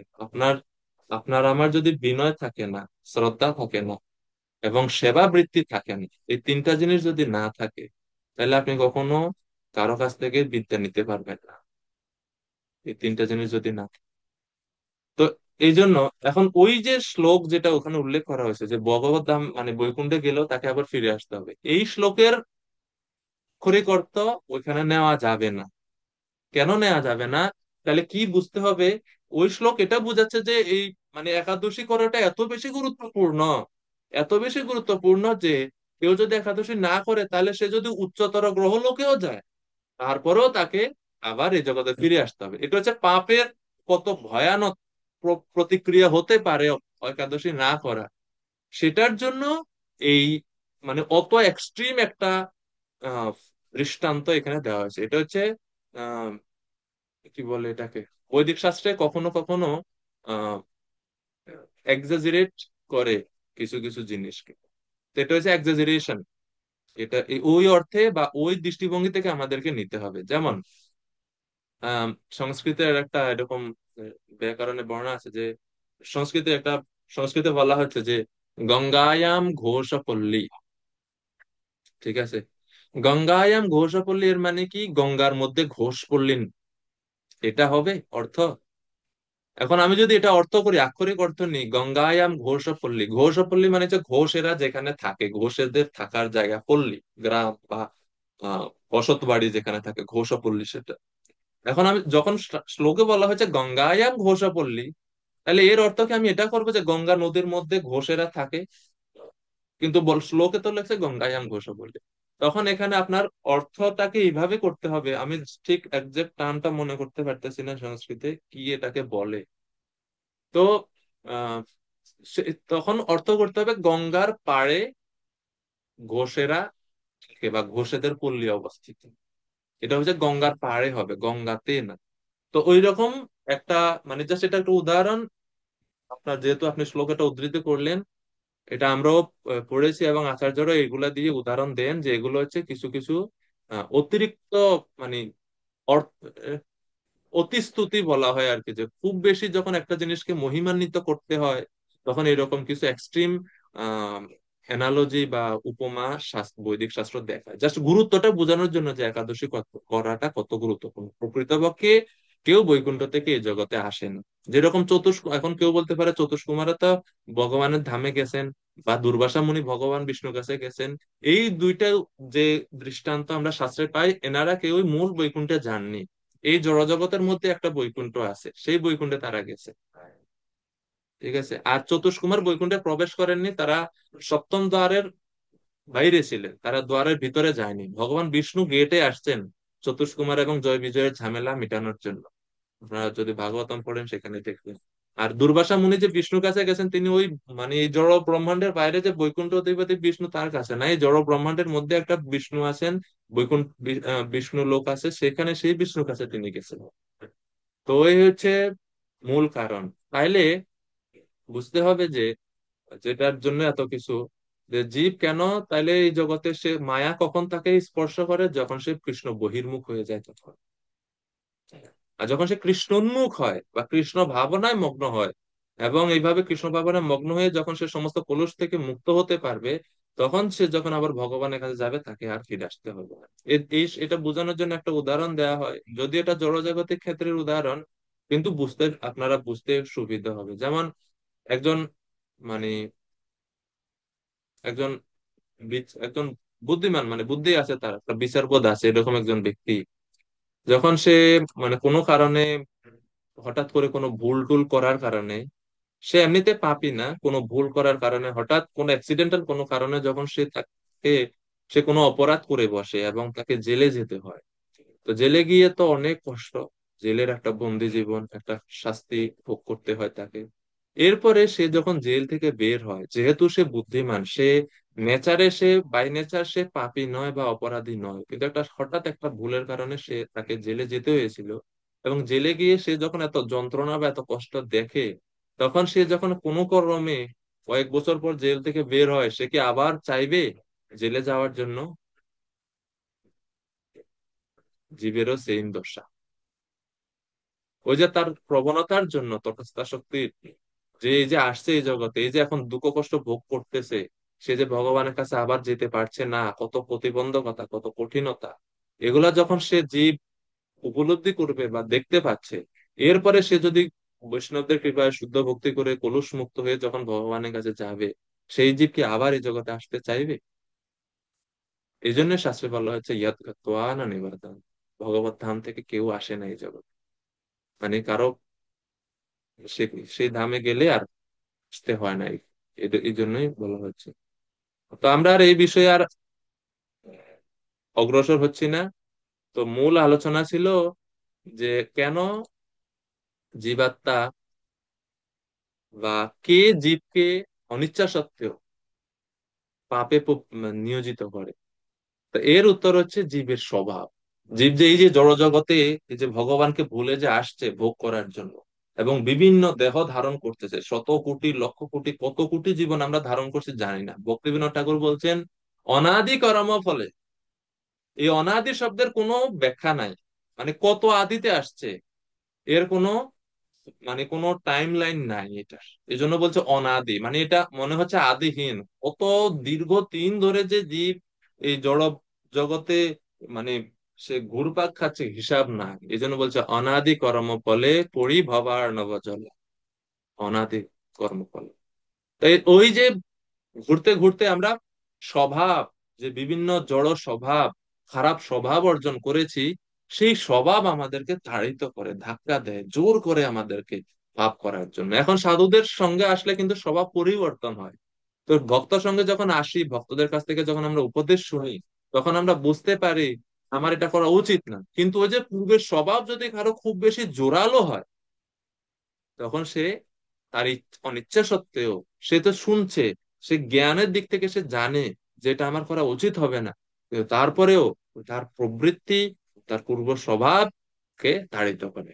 এই জন্য শাস্ত্রে বলা হচ্ছে যখন আমরা কোনো কর্ম করি, ভালো হোক অথবা খারাপ হোক, পাপ হোক অথবা পুণ্য হোক, এই কর্মের দুইটা জিনিস উৎপন্ন হয় কর্ম করলে। কর্ম করলে খালি কর্মফল যে উৎপন্ন হয় তা না, কর্মফলের সাথে সাথে আরেকটা জিনিস কর্ম করার ফলে উৎপন্ন হয়, কি সেটা জানেন আপনারা? কর্ম করলে কর্মের তো একটা ফল আছে, ভালো হোক অথবা খারাপ হোক, সেটা তো আছে, সাথে সাথে আরেকটা জিনিস উৎপন্ন হয় কর্ম করার সাথে সাথে। সেই জিনিসটা কি, যেটা দৃশ্যমান হয় না, অনেক সময় অনেক সূক্ষ্ম রূপে থাকে, সেটা কি?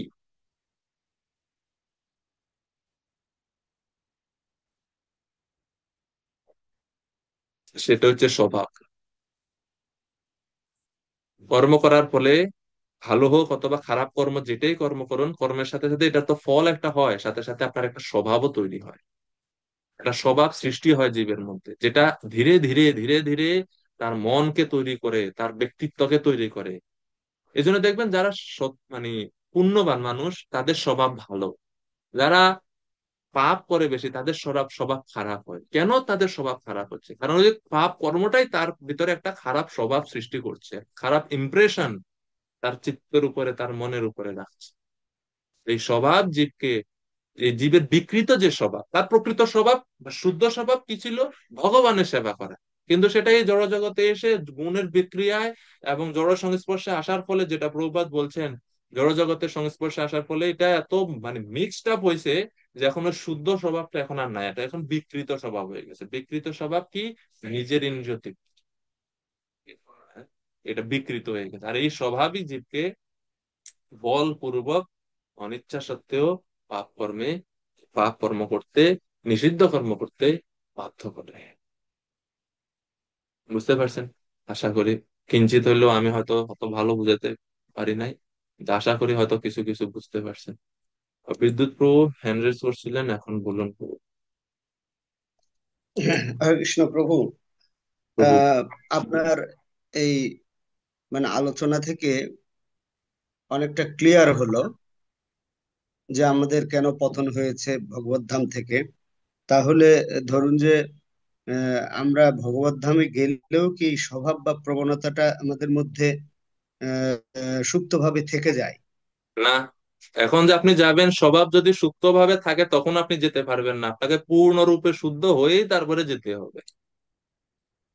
ও আচ্ছা আচ্ছা। এখন তো আপনি যেতেই পারবেন না যদি সুপ্ত ভাবেও থাকে, কারণ কারণ ফাঁকি তো দিতে পারবেন না ভগবানকে, না? ও আচ্ছা আচ্ছা আচ্ছা। কিন্তু আপনাকে, কিন্তু এটা আমাদের মধ্যে ছিল, এই হ্যাঁ, জন্য আমাদের জড় জগতে আসতে হয়েছে। তটস্থ শক্তির অন্তর্ভুক্ত ছিলাম তো, এই জন্য বুঝে বলে না, মায়ের না খাইলে হুঁশ আসে না। হ্যাঁ হ্যাঁ হ্যাঁ হ্যাঁ। এই এখন হুঁশ আসছে মায়ার জগতে এসে, এখন আর। আ- আচ্ছা প্রভু, এটা মানে আমরা কি তটস্থ শক্তি থেকে কোনোভাবে মানে একটু ইয়ে করে অন্তরঙ্গা শক্তিতে যাওয়ার কোনো উপায় নাই, শিফট করার না, কঠোর সাধনা বা অন্যভাবে তটস্থতাই না, থাকতে হবে? হ্যাঁ, কিন্তু আপনার ওই যে নিত্যবদ্ধ থেকে আপনি ভগবত সেবায় পূর্ণরূপে নিযুক্ত হওয়ার সুযোগ আছে, যেটাই হচ্ছে এই কৃষ্ণ ভাবনামৃতের লক্ষ্য। এই যে নিত্যবদ্ধ জীব, সে এই হ্যাঁ। বদ্ধ দশা থেকে মুক্ত হতে পারে পূর্ণরূপে। অন্তরঙ্গা শক্তিতে গিয়ে আমি কি করব? আমার কাজ কি? আমার নেচারই ও হচ্ছে ভগবানের সেবা করা, তো আমি ভগবানের নিত্য সেবায় যুক্ত হতে পারবো। ও, মানে তা তার আমাকে মানে আর বারবার আসতে হবে না এখানে, আমি ওই নিত্য মুক্তদের মতো স্বভাব লাভ করতে পারবো। কিন্তু আমাকে ওই জীবের যে মানে ক্যাটাগরি, সেই ক্যাটাগরিতে আমাকে থাকতে হবে। ও আচ্ছা আচ্ছা, তার মানে আমাকে নিত্য ক্যাটাগরি মুক্ত চেঞ্জ হওয়ার আর করতে হবে। সুযোগ নাই? নিত্য নিত্য মুক্ত হতে বদ্ধ। পারবেন, আচ্ছা। নিত্য মুক্ত হতে পারবেন, কিন্তু নিত্য মুক্তরা তো তটস্থ, মানে ওই অন্তরঙ্গার মধ্যে না, ও অন্তরঙ্গা আচ্ছা শক্তির মধ্যে না তারা। আচ্ছা, তারা বুঝতে পারছি। ভগবানের নামে নিত্য ভাবে সেবায় যুক্ত হয়। যেটা প্রভুপাদ আচার্যরা বলছেন যে আহ, গোলক বৃন্দাবনে যাওয়ার সুযোগটা শুধুমাত্র এই কলিযুগের প্রথম 10,000 বছরই খোলা থাকে। ও এরপরে বাবা। এরপরে আপনি চিন্ময় জগতে যাবেন, কিন্তু গোলক বৃন্দাবনে যাওয়াটা মুশকিল। ওরা দরজা বন্ধ হয়, কলিযুগের প্রথম 10,000 বছর এই দরজা খোলা। তারপরে আপনি বৈকুণ্ঠে যাবেন, কিন্তু গোলক বৃন্দাবন যেখানে রাধা কৃষ্ণ বিরাজমান, ওইখানে নাকি এরকম গুরুদেবদের কাছে বা সিদ্ধ ভক্তদের কাছ থেকে শ্রবণ করার বিষয় যে ওই দরজাটা বন্ধ হয়ে যাবে গোলক বৃন্দাবন। এই জন্য বাবা প্রভুপাদের তাহলে। এই সংগঠন, মহাপ্রভুর এই মতবাদ, এই সংগঠনই আমাদেরকে সুযোগ দিচ্ছে হ্যাঁ। নিত্য সেবায় যুক্ত হওয়ার জন্য গোলক বৃন্দাবনে। ও আচ্ছা আচ্ছা আচ্ছা।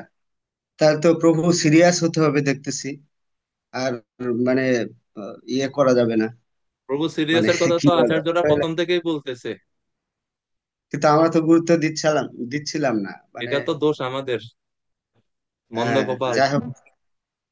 তাহলে আমি তো সিরিয়াস হব, কিন্তু আমার আশেপাশের লোকজনকে সিরিয়াস করা তো মুশকিল। তারা তো আমাকে অনেক প্রভাবিত করে।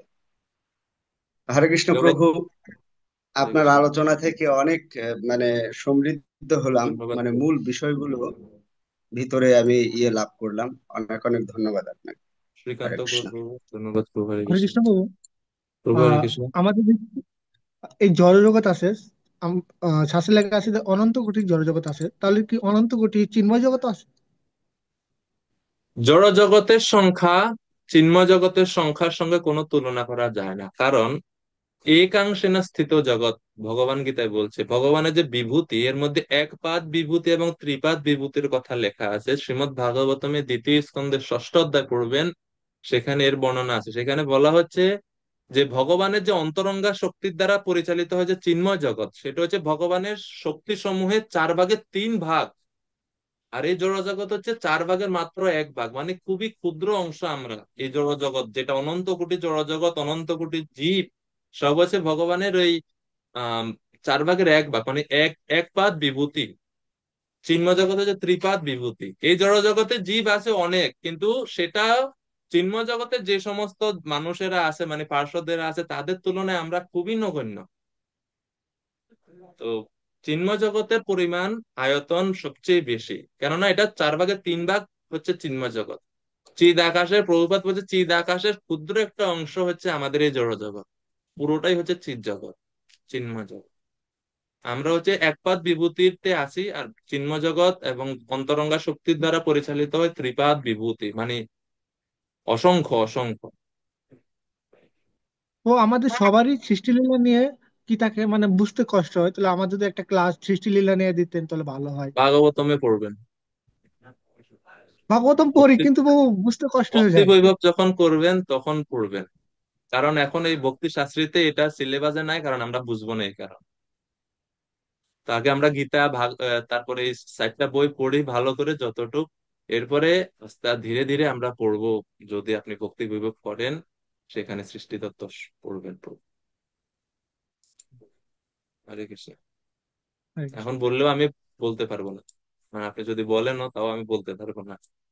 যাই হোক, তো এই হচ্ছে আমাদের অবস্থা, এই হচ্ছে আমাদের দুরাবস্থা। খালি অবস্থা না, এটা হচ্ছে অ্যাকচুয়ালি আমাদের দুরাবস্থা। আমরা আটকে আছি, সহজ কথা হয়েছে এটা। আপনি এমন এক জায়গায় আটকে আছেন, আর আমরা আটকে তো আছি, সাথে সাথে আমাদের এই এই বদ্ধ দশাটা আমরা আরো বৃদ্ধি করতেছি।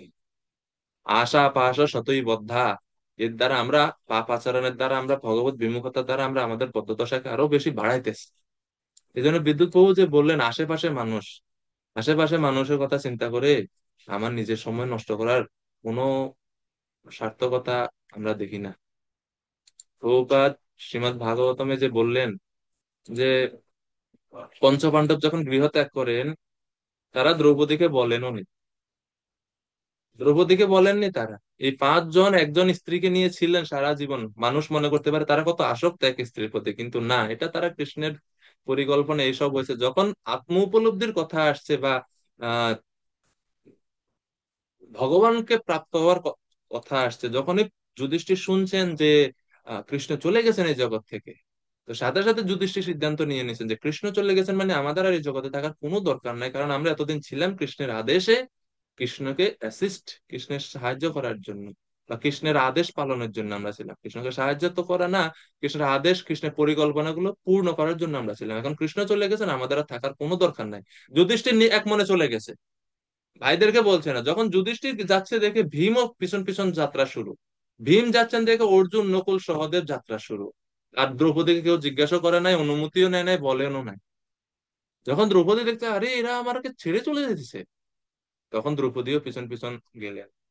যাই হোক, মহাভারতে এরকম বর্ণনা আছে। তো প্রভুপাদ বলছেন যে প্লেন যখন নিচে থাকে, এক প্লেনের পাইলট আরেক প্লেনের পাইলটকে সাহায্য করলেও করতে পারে, কিন্তু প্লেন যখন টেক অফ করে আকাশে উড়ে যায়, তখন এক প্লেনের পাইলট আরেক প্লেনের পাইলটকে সাহায্য করতে চাইলেও করতে পারবে না। আর ভক্তি জীবনটাও ঠিক এরকম। আপনি হয়তো কিছু সাহায্য, কিছু উপদেশ দিতে পারেন, কিন্তু নিজের যার যার বন্ধন থেকে মুক্ত হওয়া, অনর্থে থেকে মুক্ত হওয়া, কৃষ্ণের প্রতি আকৃষ্ট হওয়ার দায়িত্ব তার তার কাছে। এটা কেউ শরবত গুলাইয়ে খাওয়াই দিতে পারবে না, যে এটা খাও, খেলে মুক্ত হয়ে যাবে। এরকম কোনো শর্টকাট রাস্তা নাই, কোনো শর্টকাট রাস্তা। নিজেকে ভক্তি করে বের হতে হবে। এজন্য আমরা অনেক সময় শুনি না যে পরিবারে যখন কোনো শুদ্ধ বৈষ্ণব আসে, সেই শুদ্ধ বৈষ্ণব পরিবারের ওই 14 কুলকে উদ্ধার করে নেয়। এই মুক্ত করে নেয়, তারাও মুক্ত হয়ে যায়। এটাও এই এই কথার মধ্যেও প্যাঁচ আছে। মুক্ত করে নেয় মানে কি?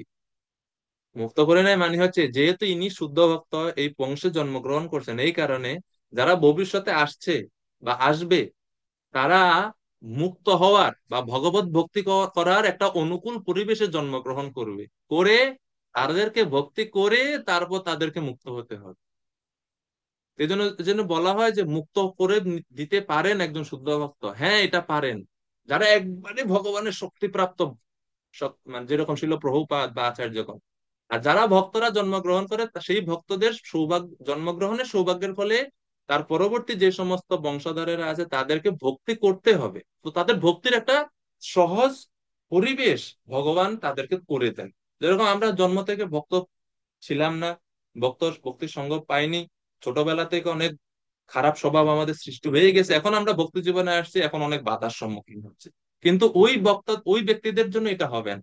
তারা প্রথম থেকে ভক্তির জন্য, মানে তারা ভক্তিতে সহজে অগ্রসর হতে পারে। এটা হচ্ছে ওই শুদ্ধ ভক্তের জন্মগ্রহণের ফল, এটা তারা পাবে। কিন্তু নিজেদেরকে অবশ্যই তাকে ভক্তি তাকে করতেই হবে, নিজেকে তার সাধনা অবশ্যই করতে হবে। বুঝা গেছে? তো এই জন্য ভক্তি ছাড়া কোনো, মানে কোনো কথাই নাই, কোনো দিকে তাকানোর সুযোগই নাই।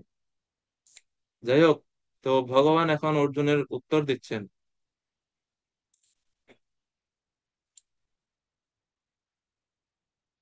শ্রী ভগবানুবাচ কাম এষ ক্রোধ এষ রজো গুণ সমুদ্ভবঃ মহাশনো মহাপাপ্মা বিদ্ধি এনম ইহ বৈরিণম। হে অর্জুন, রজোগুণ থেকে সমুদ্ভূত কামই মানুষকে এই পাপে প্রবৃত্তি করে, এবং এই কামই ক্রোধে পরিণত হয়।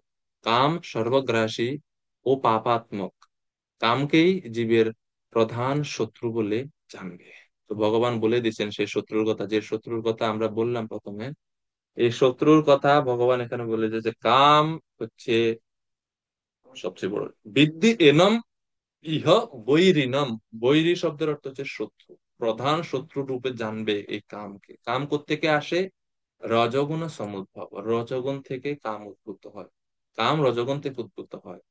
আর কাম এসব ক্রোধ হয়, এসব কাম যখন অতৃপ্ত হয় তখনই ক্রোধ চলে আসে। আর কাম খুবই সূক্ষ্ম স্তরের, কামকে দেখা যায় না। কামের স্থূল প্রকাশ হচ্ছে এই ক্রোধ। কাম রজগুণের এবং ক্রোধ তমগুণের প্রতীক। এজন্য ক্রোধের থেকে কাম আরো বেশি শক্তিশালী। কামকে দেখা যায় না, কার কার ভিতরে কি বাসনা সেটা দেখা যাবে না, কিন্তু ক্রোধান্বিত হলে দেখা যায়। এটা চোখে মুখে বা হাব ভাবে বোঝা যায় যে ইনি রাগ হয়ে গেছে, হাত পা ছোড়াছুড়ি করবে, লাথি টাতি মারবে না, হাতের কাছে কিছু থাকলে ভেঙে ফেলবেন। এটা ক্রোধের প্রকাশ। ক্রোধটা অন্যরা আইডেন্টিফাই করতে পারে যে ইনি ক্রোধান্বিত হয়েছে। কিন্তু কামটা আমি ছাড়া আর ভগবান ছাড়া আর কেউ আইডেন্টিফাই করতে পারবে না। এই জন্য কামটা সবচেয়ে বড় শত্রু। যেই শত্রু গোপনে থাকে, সূক্ষ্ম রূপে থাকে, সেই শত্রু হচ্ছে সবচেয়ে বেশি শক্তিশালী। ঠিক আছে? তো এই এর সঙ্গে আমরা ওই দ্বিতীয় অধ্যায়ের 62 শ্লোক আমরা চিন্তা করতে পারি। ধ্যায়তে বিষয়ান পুংসা সঙ্গস্তেষু উপজায়তে সঙ্গাৎ সঞ্জায়তে কাম কামাৎ ক্রোধ বিজায়। ওইখানের সঙ্গে এই শ্লোকের মিল আছে। হ্যাঁ, তো এই জন্য এই মহাসন বলা হচ্ছে। মহাসন মানে এই কাম সবকিছুকে গ্রাস করে নেয়। তাইলে এই শ্লোক থেকে আমরা কাম সম্বন্ধে কি কি বৈশিষ্ট্য পাচ্ছি? যে বৈশিষ্ট্য শোনার আগে তাহলে কামের সংজ্ঞাটা কি পেলাম আমরা, বা কাম কি? ইদম মে স্যাদ ইতি ইচ্ছা কাম শব্দিতা। কাম শব্দের অর্থ কি? এটা আমার হোক, এটা আমি পাবো, এটা আমার প্রাপ্তি হোক, এটা আমার ইচ্ছা আছে, এটা আমি পেতে চাই। এই যে ইচ্ছা, ইদম মে স্যাদ, এটা আমার হোক। ইদম মে স্যাদ, এটা আমার হোক। এই যে ইতি ইচ্ছা, এই যে ইচ্ছাটা, এটাকেই বলা হয় কাম। এজন্য এই যোগশাস্ত্রে বলা হয়েছে ইদম মে স্যাদ ইতি ইচ্ছা কাম শব্দিতা। এটা হচ্ছে কাম। তো আমরা প্রথমে বললাম সেই কামই কিভাবে স্ত্রী পুরুষের প্রতি সেই আকর্ষণ সৃষ্টি করে, এইসব আরো আহ আরো বিকৃত রূপ ধারণ করে। তাহলে এই হচ্ছে কাম, এবং কামের এই বৈশিষ্ট্য এই শ্লোকে ভগবান বলছেন। বা এই কামের বৈশিষ্ট্যগুলো, প্রথম হচ্ছে এই কাম রজোগুণ থেকে উৎপন্ন হয়, 1 নাম্বার। 2, কাম মানুষকে পাপে প্রবৃত্ত করে। 3, কাম থেকে ক্রোধ আসে। 4, এই কাম হচ্ছে সর্বগ্রাসী, সবকিছুকে গ্রাস করে নেয়। আমাদের সবকিছুকে বলতে কোন সবকিছুকে? জীবের চেতনাকে, জীবের শুদ্ধ বুদ্ধিকে, জীবের বিচার বোধকে গ্রাস করে নেয় এই কাম। কাম জীবের প্রধান শত্রু। এটা হচ্ছে 5 নাম্বার পয়েন্ট। এরপরে 6 হচ্ছে কাম জীবের শুদ্ধ চেতনাকে আবৃত করে। আর এর পরের পয়েন্ট হচ্ছে কাম হচ্ছে চির অতৃপ্ত, যেটা পরের শ্লোকে বলবে। কাম বাসনার দ্বারা কামকে কখনো নিবারণ করা যায় না। তো প্রভুপাদ বলছেন যে কি জন্য আমাদের কাম উৎপন্ন হয়। জীব যখন জড় প্রকৃতির সঙ্গে স্পর্শে আসে, তখন তার অন্তরে শাশ্বত কৃষ্ণ প্রেম রজগুণের প্রভাবে কামে পর্যবসিত হয়। যেরকম উদাহরণ দিচ্ছেন প্রভুপাদ, তেঁতুলের সংস্পর্শে যখন দুধ আসে, সেই দুধ দইয়ে পরিণত হয়। আর দই থেকে কখনো দুধে পরিণত করা যায়। তো এইরকম শুদ্ধ প্রেম সেটা কামে পরিণত হলো। তো এইভাবে এখন প্রশ্ন হচ্ছে, ভগবান তার নিত্য বর্ধমান চিদানন্দের বিলাসের জন্য নিজেকে অসংখ্য মূর্তিতে বিস্তার করে। আর জীব হচ্ছে সেই চিন্ময় আনন্দের আংশিক প্রকাশ। ভগবান তার অবিচ্ছেদ্য অংশ জীবকে আংশিক স্বাধীনতা দান করেছেন, কিন্তু যখন তারা সেই স্বাধীনতার অপব্যবহার করে এবং ভগবানের সেবা না করে নিজেদের ইন্দ্রিয় তৃপ্তি সাধন করতে শুরু করে, তখন তারা কামের কবলে পতিত হয়। এই হচ্ছে উপায়, অবস্থা আমাদের। এই জন্য শাস্ত্রে বলা হচ্ছে মনুষ্য জীবনের উদ্দেশ্যই হচ্ছে ব্রহ্ম জিজ্ঞাসা। ব্রহ্ম জিজ্ঞাসা করা উচিত। এই জীবনের কাজই হচ্ছে নিজেকে কিভাবে আমি ভগবানের কাছে ফিরিয়ে নিতে পারবো, জগৎ থেকে বের হতে পারবো। এই জীবনের উদ্দেশ্য হচ্ছে এটা।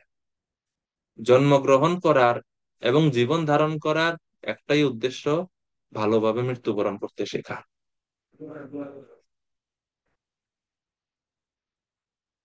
যদি বলে জীবনের উদ্দেশ্য কি, কেউ ভক্তদের এটাই উত্তর হওয়া উচিত। আমাদের জীবনের উদ্দেশ্য হচ্ছে ভালো করতে, ভালো করে যেন আমরা মরতে পারি, তার জন্য। এই জন্য কৃষ্ণ গীতায় ভগবান বলছেন, অর্জুন, জন্ম মৃত্যু জরা ব্যাধি দুঃখ দোষ ও অনুদর্শন, এই 4টা জিনিস যে দুঃখ এবং দোষ, এটা সবসময় তুমি চিন্তা করো। জীবনে প্রতিটা মুহূর্তে চিন্তা করো যে তোমার পিছনে এই 4টা শত্রু দোষ আছে, তোমার এই 4টা দোষ আছে। এই দোষগুলা থেকে তোমাকে বের হতে হবে। জন্ম মৃত্যু জরা ব্যাধি, এই হচ্ছে 4টা দোষ। এবং এই 4টা দুঃখ, দুঃখ দোষ ও অনুদর্শন, এই 4টা দুঃখ দেয়, এই 4টা দোষ। তো কাম এবং ক্রোধ কিভাবে ভয়ঙ্কর, সেই প্রভুপাদ হনুমানজির উদাহরণ দিলেন শেষ দিকে। যে যদিও কাম ক্রোধ বিপরীত স্বভাব বিশিষ্ট, কিন্তু এদেরকে আবার ভগবানের সেবায় লাগানো যায়। এখন প্রশ্ন হচ্ছে, জীবের তো বাসনা থাকবেই, বাসনা তো খারাপ না, কিন্তু ইন্দ্রিয় তৃপ্তির বাসনা। তো বলছে কাম থাকবে, কিন্তু কামকে সঠিকভাবে যুক্ত করতে হবে। কাম কৃষ্ণ কর্মার্পণে, ক্রোধ ভক্তদ্বেষী চলে, লোভ সাধু সঙ্গে হরিকথা। তো এই সমস্ত প্রবৃত্তিগুলোকে ভগবত সেবা যদি আমরা যুক্ত করি, তাহলে এগুলো আমাদেরকে ভগবানের কৃপা লাভের জন্য সহযোগিতা করতে পারে। উম, এই জন্য শাস্ত্রে বলা হয়েছে, সাধু শাস্ত্র কৃপায় যদি কৃষ্ণ উন্মুখ হয়, সেই জীব নিস্তারে মায়া তাহারে ছাড়য়। মায়া কখন ছাড়বে জীবকে? যখন সে কৃষ্ণ উন্মুখ হবে, কারণ তার মূল কারণই ছিল কৃষ্ণ বহির্মুখতা। জীবে জড় জগতে আবদ্ধ কেন হয়েছে? কৃষ্ণ বহির্মুখতা। সাধু শাস্ত্র কৃপায়, সাধুরা এবং শাস্ত্রের কৃপায়, গুরুদেবের কৃপায় আমরা আবার কৃষ্ণ উন্মুখ যদি হই, তখনই মায়া আমাদেরকে ছেড়ে দিবে। গীতায় ভগবান বলছেন না, আহ দৈবী হি এষা গুণময়ী মম মায়া দুরত্বয়া মামেব ইয়ে প্রপদ্যন্তে মায়া মেতাম তর। উপায় হচ্ছে একটাই, একটাই। তো প্রবাদ বলছেন, রামচন্দ্রের ভক্ত হনুমান রামচন্দ্রকে তুষ্ট করার জন্য রাবণের স্বর্ণলঙ্কা দগ্ধ করেছিলেন, এবং এইভাবে তিনি তার ক্রোধকে শত্রু নিধন কার্যে ব্যবহার করেছেন। আর অর্জুনও তার ক্রোধকে আহ, যুদ্ধে ব্যবহার করেছেন। তো ক্রোধকে ভগবানের সেবায় যুক্ত করা যায়। মোহ ইষ্ট লাভ বিনে মদ কৃষ্ণ গুণগানে নিযুক্ত করিব যথাযথ। বর্তমান 10টা করে বচন। এখন এই কামের কথা তো বললেন, বৈশিষ্ট্যের কথা তো সহজে বললেন, এখন বললেন, ভগবান বলছেন 38 নম্বর শ্লোকে, এই কাম এর আহ, আবরণ, মানে এটা সূক্ষ্ম থেকে স্থূল, সরি, স্থূল থেকে স্থূলতর থেকে স্থূলতম রূপ কিভাবে ধারণ করে কাম। তো পরের শ্লোকে, ধূমেনাব্রিয়তে বহনি যথা দর্শো মলেন চ, यतुल्बेनावृता गर्भ तथा तेनेदमावृतम। ধূমেন আব্রিয়তে বহনি। এটা খুব সুন্দর এই শ্লোক, যে কাম কিভাবে বিভিন্ন ডিগ্রিতে বা বিভিন্ন মাত্রায় বিভিন্ন জীবকে আচ্ছাদিত করে। সবাই একই ভাবে কামের দ্বারা সবসময় আচ্ছাদিত হয় না। বলা হচ্ছে কাম এমন বিষয়, এমনই মানে দুষ্পূরণীয় কাম। ভাগবতমে বলা হচ্ছে যে, ইয়ৎ পৃথিব্যাম বৃহির ইয়াবম হিরণ্যম পশব স্ত্রিয় ন দুহ্যন্তি মনঃ প্রীতিম পুংস কাম হতস্যতে, न जातु काम कामानाम उपभोगेन शम्यति हविषा কৃষ্ণ বর্তমেব ভূয় এব অভিবর্ধতে। যত পৃথিব্যা, এই পৃথিবীতে যত ধন সম্পদ আছে, যত শস্য আছে, যত পশু আছে, যত স্ত্রী, সুন্দরী স্ত্রী আছে, সব যদি একজন মানুষকে দেওয়া হয়, কোন মানুষকে? যে মানুষ কামের দ্বারা প্রভাবিত এবং দুষ্পূরণীয় কামের দ্বারা আচ্ছাদিত, কাম হতস্যতে, এই কামের দ্বারা বশীভূত এই ব্যক্তিকে যদি পৃথিবীর সব উত্তম বস্তু দেওয়া হয়, পৃথিবীর সব উত্তম বস্তু দেওয়া হয়, তারপরেও তার মনে প্রীতি আসবে না। এটা হচ্ছে কামের স্বভাব। এই জন্য বলছে কাম কিভাবে কাজ করে, এটা হচ্ছে দুষ্পূরণীয়। যেরকম ন জাতু কাম কামানাম উপভোগেন সম্মতি, কামকে কখনো উপভোগের দ্বারা সম্মতি বা শান্ত করা যায় না। হবিষা কৃষ্ণ বৎমে বা ভূয় এব অভিবর্ধতে, যেরকম অগ্নিতে যতই আপনি ঘি ডালবেন, অগ্নিকে আপনি নির্বাপন করতে সহজে পারবেন না। অগ্নি হচ্ছে এই কাম বাসনা, আর ভোগ হচ্ছে সেই রকম ঘি দেওয়ার মতো। ঠিক আছে? এই জন্য এটা বাড়বে, কমবে না। এই জন্য উপায় হচ্ছে বৈরাগ্য। আগুন জ্বলতেছে, কিন্তু আপনি আর লাকড়ি দিবেন না, আর তেল দিবেন না, আর ডিজেল দিবেন না, আর ঘি দিবেন না, কতক্ষণ জ্বলবে আগুন? এটা হচ্ছে বৈরাগ্য। চৈতন্য মহাপ্রভু এটাই শিক্ষা দেওয়ার জন্য আসছে, বৈরাগ্য বিদ্যা নিজ ভক্তি যোগ শিক্ষার্থমেক পুরুষ পুরাণ, শ্রীকৃষ্ণ চৈতন্য শরীরধারী কৃপম বুদ্ধির্যস্তমহম প্রপদ্যে। তিনি ভক্তিযোগ এবং বৈরাগ্য শেখানোর জন্য আসছে। মহাপ্রভুর ভক্তগণের বৈরাগ্য প্রধান, তাহা দেখি প্রীত হন চৈতন্য ভগবান। তিনি বৈরাগ্য পছন্দ করেন ভক্তদের। বৈরাগ্যের দ্বারাই এই কাম তাকে কমানো যায়, ভোগের দ্বারা নয়। ঠিক আছে?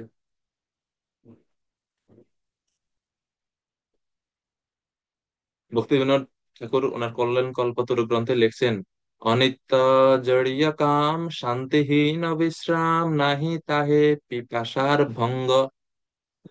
শান্তিহীন অবিশ্রাম এই কাম, জড় কাম, এবং তাতে পিপাসার ভঙ্গ হয় না, মানে সবসময় পিপাসা থাকে, যতই জল খাবেন পিপাসা মিটে না। এটা হচ্ছে জড় কাম।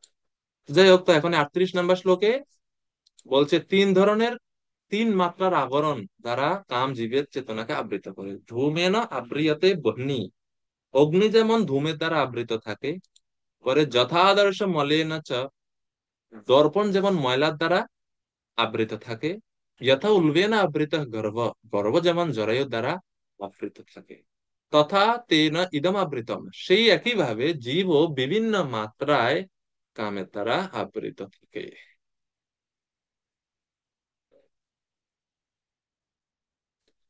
তাইলে তিনটা আবরণ বলছে, এর মধ্যে প্রথম যেটা অগ্নি যেমন ধূমের দ্বারা আবৃত থাকে, এটা হচ্ছে সবচেয়ে মানে পাতলা আবরণ। যেরকম আপনার সামনে ধোঁয়া আছে, আগুন আছে কিন্তু আগুনের উপরে ধোঁয়া আছে, তো ধোঁয়াকে দূর করার জন্য আমরা কি করি, একটু জোরে ফু দেন, ধোঁয়া চলে যাবে, আপনি আগুনকে দেখতে পাবেন। তাহলে এই যে ধোঁয়ার যে আবরণটা, ধূমের দ্বারা যে আবরণটা, এটা অনেক, এটা দূর করা অনেকটা সহজ, এটা অনেক পাতলা। এর পরের যে আবরণটা সেটা একটু কঠিন আছে, যেটা বলছে আহ দর্পণ, দর্পণ মানে হচ্ছে আয়না, আয়নার উপরে যদি ময়লা থাকে, ফু দিলে কিন্তু সব ময়লা যাবে না, কিছু ময়লা কিছু ধুলা আয়নার মধ্যে লেগে থাকে, তখন আপনাকে এটাকে মুছতে হবে, কাপড় দিয়ে মুছতে হবে। তো এটা একটু কঠিন, এটার একটু একটু ভারী আবরণ, একটু একটু কষ্ট করতে হবে। হ্যাঁ, এবং আহ, লক্ষ্য বস্তুকে দেখতে পাবেন না সহজে। আয়না যদি একবারে ধুলা দ্বারা দূষিত থাকে, তো আপনি নিজের চেহারাই দেখতে পারবেন, শুদ্ধ স্বরূপ জীবের শুদ্ধ চেতনা দেখতে পাওয়া যায় না। তিন নাম্বারটা একবারে মানে নিরেট, মানে কোনো ছিদ্র নেই, এত ঠিক লেয়ার, সেটা হচ্ছে যথা উলবে না আবৃত গর্ভ, গর্ভ যেমন জরায়ুর দ্বারা আবৃত থাকে, অর্থাৎ মাতৃগর্ভে সন্তানটা ছেলে না মেয়ে, বাইরে থেকে কোনো দেখা যায়, কোনো কি লক্ষণ আছে, কিছু কি বোঝা যাবে ভিতরে কে আছে, বোঝা যায় না, মানে এত ভারী আবরণ সেরকম। সেটা এই একই রকম হচ্ছে এই কাম, যেটা হচ্ছে সবচেয়ে মানে সব শক্ত বন্ধন বা সবচেয়ে ভারী বন্ধনটা।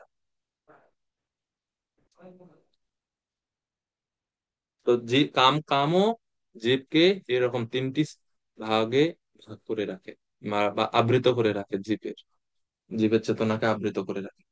এটাই এই শ্লোকে ব্যাখ্যা করা হচ্ছে। তো যেরকম অগ্নির যেমন ধূমের দ্বারা আবৃত হয়, এটা হচ্ছে মানুষ, মানুষ চাইলে এই মনুষ্য জীবনে সে এই কাম বাসনা থেকে মুক্ত হতে পারবে।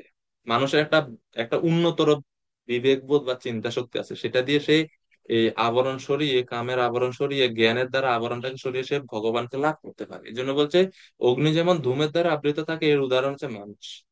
দর্পণ যেমন ময়লার দ্বারা আবৃত থাকে, এর উদাহরণ হচ্ছে পশু পাখি কীট পতঙ্গ, তাদের চেতনাটা আর একটু নিম্ন, তারা কামের দ্বারা আর একটু বেশি প্রভাবিত, অজ্ঞানের দ্বারা, বাসনার দ্বারা। আর তিন নাম্বার যেটা উদাহরণ দিচ্ছে জরায়ু দ্বারা আবৃত গর্ভ, সেটা হচ্ছে বৃক্ষ আদি অসহায় মানে জীবেরা। বৃক্ষ, বৃক্ষ যেরকম চেতনা যে আছে বা আত্ম উপলব্ধি, যে কোনো কিছু আছে আত্ম উপলব্ধি বলতে, এ তো কিচ্ছু নাম গন্ধ নাই তার, জীব মানে এত বন্ধনে আবদ্ধ। তো এটা হচ্ছে গাছ, হ্যাঁ, জরায়ুর দ্বারা আবৃত, আর বৃক্ষ আদি অসহায় জীব বৃক্ষ। তো কামের আরো কিছু বৈশিষ্ট্য এখন 39 নম্বর শ্লোকে ভগবান বলছেন, আবৃতম জ্ঞানমেতেন জ্ঞানিনা নিত্যবৈরিণা কাম রূপেণ কৌন্তেয় দুষ্পুরেণ নলেন চ। কাম রূপী চিরশত্রুর দ্বারা জীবের শুদ্ধ চেতনা আবৃত হয়। এই কাম দুর্বারিত অগ্নির মতো চির অতৃপ্ত, যেটা আমরা অলরেডি বললাম ভাগবতমের এই শ্লোক দ্বারা, এটা অতৃপ্ত, কখনো এটাকে তৃপ্ত করা যায় না, যেরকম আগুনে ঘি দিয়ে তৃপ্ত করা যায় না, সেই রকম ভাগবতমে একই রকম কিছু শ্লোক আমরা দেখি। 7, 9, 25, ভাগবতমের 9, 6, 48, ভাগবতমের 11, 26, 14, এই তিনটি শ্লোকে সেম জিনিস বলা হচ্ছে, যা এই 39 নম্বর শ্লোকে বলা হচ্ছে। এই যে 7, 9, 25-এ, এটা হচ্ছে প্রহ্লাদ মহারাজের প্রার্থনা। প্রহ্লাদ মহারাজ বলছেন যে হে প্রভু নৃসিংহদেব, কাম এত মানে এত প্রবল, এটাকে কেউ পূর্ণ করতে পারে না, তৃপ্ত করতে পারে না। পুত্রাশিষ শ্রুতিসুখ মৃগতৃষ্ণিরূপা কেদম কলেবরমশেষ রুজাম বিরূহ। এই শ্লোক সর্বশেষ লাইন হচ্ছে এটা, কামানলম মধুলবৈ সময়ন দুরাপৈ, কাম অনলম মধুলবৈ সময়ন দুরাপৈ, এটাকে এই সমন বা শান্ত করা সহজ না, এটা শান্ত হয় না কখন। এই জন্য এই দুর্জয় কামকে বশীভূত করার একটাই মাত্র উপায় ভগবানের শরণাগতি। ভগবানের শরণাগতি ছাড়া এটাকে জয় করা যায় না।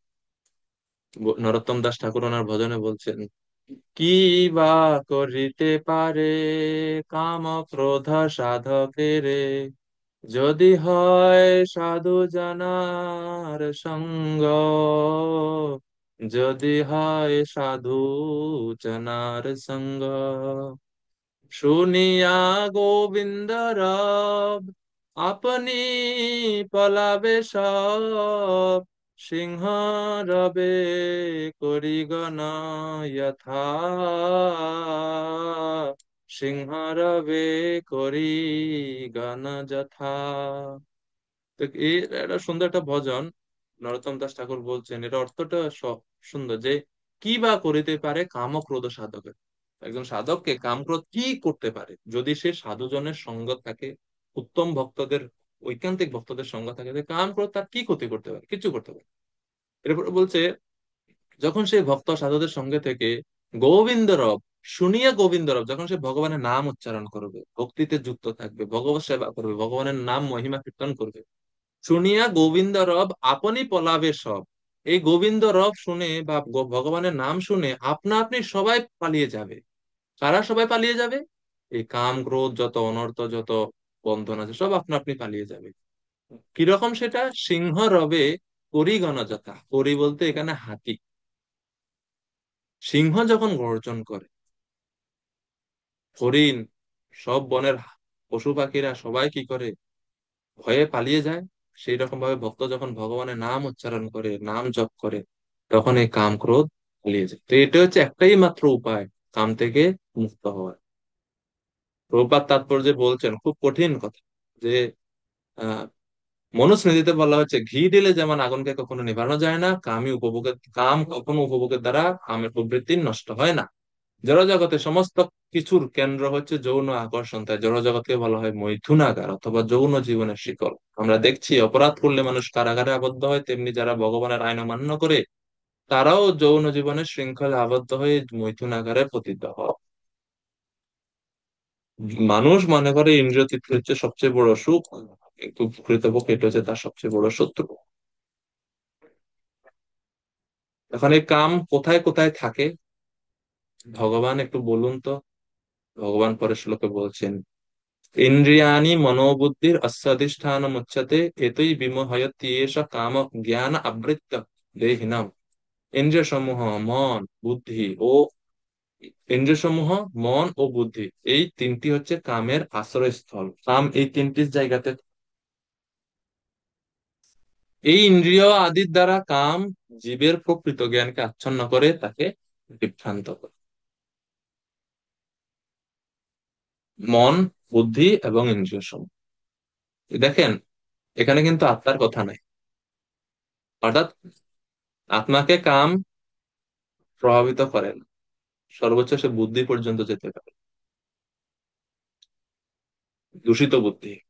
তো প্রভুপাদ তাৎপর্য বলছেন, ইন্দ্রিয় আদি সমস্ত কার্যকলাপের কেন্দ্র হচ্ছে মন, তাই মন হচ্ছে সমস্ত ইন্দ্রিয় সুখ ভোগ করার বাসনার কেন্দ্রস্থল। তাই যখন আমরা ইন্দ্রিয় উপভোগের কথা শুনি, তখন স্বভাবতই মন ইন্দ্রিয় তৃপ্তির সকল প্রকার চিন্তা ভাবনার আশ্রয়স্থল হয়ে ওঠে, এবং তারই ফলে মন ও ইন্দ্রিয়গুলো হয়ে ওঠে কাম প্রবৃত্তির আধার। এরপরে বুদ্ধির বিভাগটি হয় এই সমস্ত কাম প্রবৃত্তির রাজধানী। বুদ্ধি হচ্ছে আত্মার সবচাইতে অন্তরঙ্গ প্রতিবেশী। এই বুদ্ধি যখন কামের দ্বারা উন্মত্ত হয়ে ওঠে, তখন সে আত্মাতে অহংকারের সঞ্চার করে, ফলে আত্মার জড় ইন্দ্রিয় ও মনের সঙ্গে জড়িয়ে গিয়ে জড়ের মাঝে তার স্বরূপ অন্বেষণ করে, যেটা হচ্ছে তার ভুল রাস্তা। এই জন্য প্রভুপাদ বলছেন, জড় ইন্দ্রিয় সুখকে প্রকৃত সুখ বলে মনে করে আত্মা তখন তা উপভোগ করতে মত্ত হয়ে ওঠে। তার এই আত্মবিস্মৃতিকে খুব সুন্দরভাবে এই ভাগবতমের এই দশম স্কন্ধের শ্লোকে বলা হচ্ছে, यस्यात्मबुद्धि कृणपे त्रिधातुके स्वधिक कलत्रादिषु भूम इज्जति यत्तीर्थ बुद्धि सलिले न कर्हिचित् जनेषु विज्ञेषु स एव गोखन।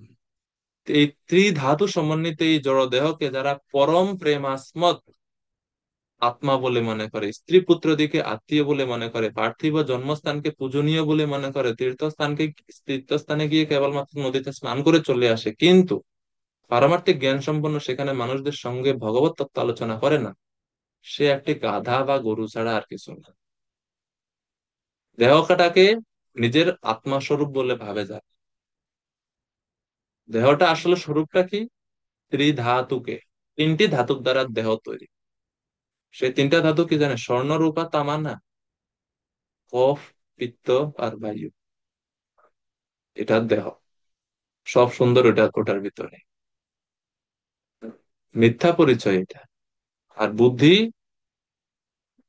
তখন এই আত্মাকে, মিথ্যা অহংকার এর দ্বারা আত্মাকে আবৃত করে দেয়, আর তখন এই আত্মা মোহাচ্ছন্ন হয়ে পড়ে। এখন অর্জুন কি করণীয়? ভগবান বলছেন, হে ভারত শ্রেষ্ঠ, তুমি প্রথমে ইন্দ্রিয়গুলোকে নিয়ন্ত্রণ করে জ্ঞান ও বিজ্ঞান নাশক পাপের প্রতীক রূপ এই কামকে বিনাশ করো। তো অর্জুন, তুমি প্রথমে ইন্দ্রিয়গুলোকে ইন্দ্রিয় নিয়ন্ত্রণ করলে মন আর কোনো খারাপ কিছু করতে পারবে না, আর তখন সে আর ধীরে ধীরে ধীরে ধীরে কামকে বিনাশ করতে হয়। ইন্দ্রিয়কে নিয়ন্ত্রণ করার কথা ভগবান বলছে, যেটা তৃতীয় অধ্যায়ের এই সপ্তম শ্লোকে ভগবান বলছেন, ইন্দ্রিয়ানি মনসা নিয়ম্য আরভতে অর্জুন। মনের দ্বারা ইন্দ্রিয়গুলোকে নিয়ন্ত্রণ। ইন্দ্রিয় নিয়ন্ত্রণ বলতে ইন্দ্রিয়ের মধ্যে মনও আছে, মনও একটা ইন্দ্রিয়। ইন্দ্রিয়গুলো এবং মন নিয়ন্ত্রণ করলে ধীরে ধীরে এই কাম থেকে আমরা বের হতে পারবো। সঠিক জ্ঞানটা তখন আসবে, প্রকৃত স্বরূপ তখন আমরা বুঝতে পারবো।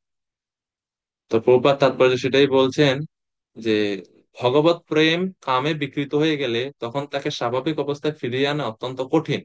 তা সত্ত্বেও কৃষ্ণ ভাবনা এমনই শক্তিশালী যে এমনকি জীবনের শেষ পর্যায়েও যদি কেউ গভীর নিষ্ঠার সঙ্গে ভগবত ভক্তির বিধিনিষেধ গুলো অনুশীলন করে, তবে সে কৃষ্ণ প্রেম ফিরে পায়।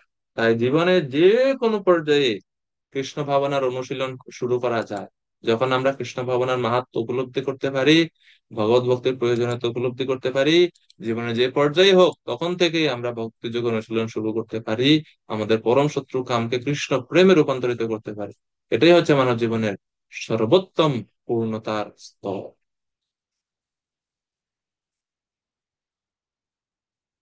এরপরে 42 নম্বর শ্লোক। তো 42 নম্বর শ্লোকে এখন ভগবান বলছেন যে এর মধ্যে ক্যাটাগরি আছে। ইন্দ্রিয়ের থেকে মন শ্রেষ্ঠ, মনের থেকে বুদ্ধি শ্রেষ্ঠ, আর বুদ্ধি থেকে শ্রেষ্ঠ আরেকজন আছে। হ্যাঁ, স্থূল জড় পদার্থ থেকে ইন্দ্রিয়গুলো শ্রেয়, 42 নম্বর শ্লোকে বলছেন। এরপরে ইন্দ্রিয়গুলো থেকে মন শ্রেয়, মন থেকে বুদ্ধি শ্রেয়, আর এই যে তিনি মানে আত্মা, তিনি বুদ্ধির থেকেও শ্রেয়। অর্থাৎ এই আত্মাকে যদি, আত্মা জ্ঞান যদি কেউ লাভ করে ফেলে, লাভ করতে পারে, তাহলে ধীরে ধীরে বাদ বাকিগুলো সবগুলো তখন ভগবত সেবায় যুক্ত হয়ে যায়। প্রভুপাদ যেন বলছেন যে আমাদের অন্তরের যখন উচ্চ স্তরের চেতনার বিকাশ হয় অথবা কৃষ্ণ চেতনার বিকাশ হয়, তখন এই সমস্ত নির্গম পথগুলি বন্ধ হয়ে যায়। প্রভুপাদ আরেকটা উপমা দিয়ে বোঝাচ্ছেন যে দেহগত কার্যকলাপগুলো হচ্ছে ইন্দ্রিয়ের কার্যকলাপ। তাই ইন্দ্রিয়গুলো নিষ্ক্রিয় হলে দেহও নিষ্ক্রিয় হয়ে যায়, কিন্তু সেই অবস্থায় মন সক্রিয় থাকে। উপমা দিয়ে দিচ্ছেন প্রভুপাদ, যেমন নিদ্রিত অবস্থায় আমরা স্বপ্ন দেখি, কিন্তু মনের ঊর্ধ্বেও হচ্ছে বুদ্ধি এবং বুদ্ধিরও ঊর্ধ্বে হচ্ছে আত্মা। তাই আত্মা যখন পরমাত্মার সঙ্গে যুক্ত হয়, তখন বুদ্ধি, মন ও ইন্দ্রিয় স্বাভাবিকভাবে পরমাত্মার সঙ্গে যুক্ত হয়ে যায়।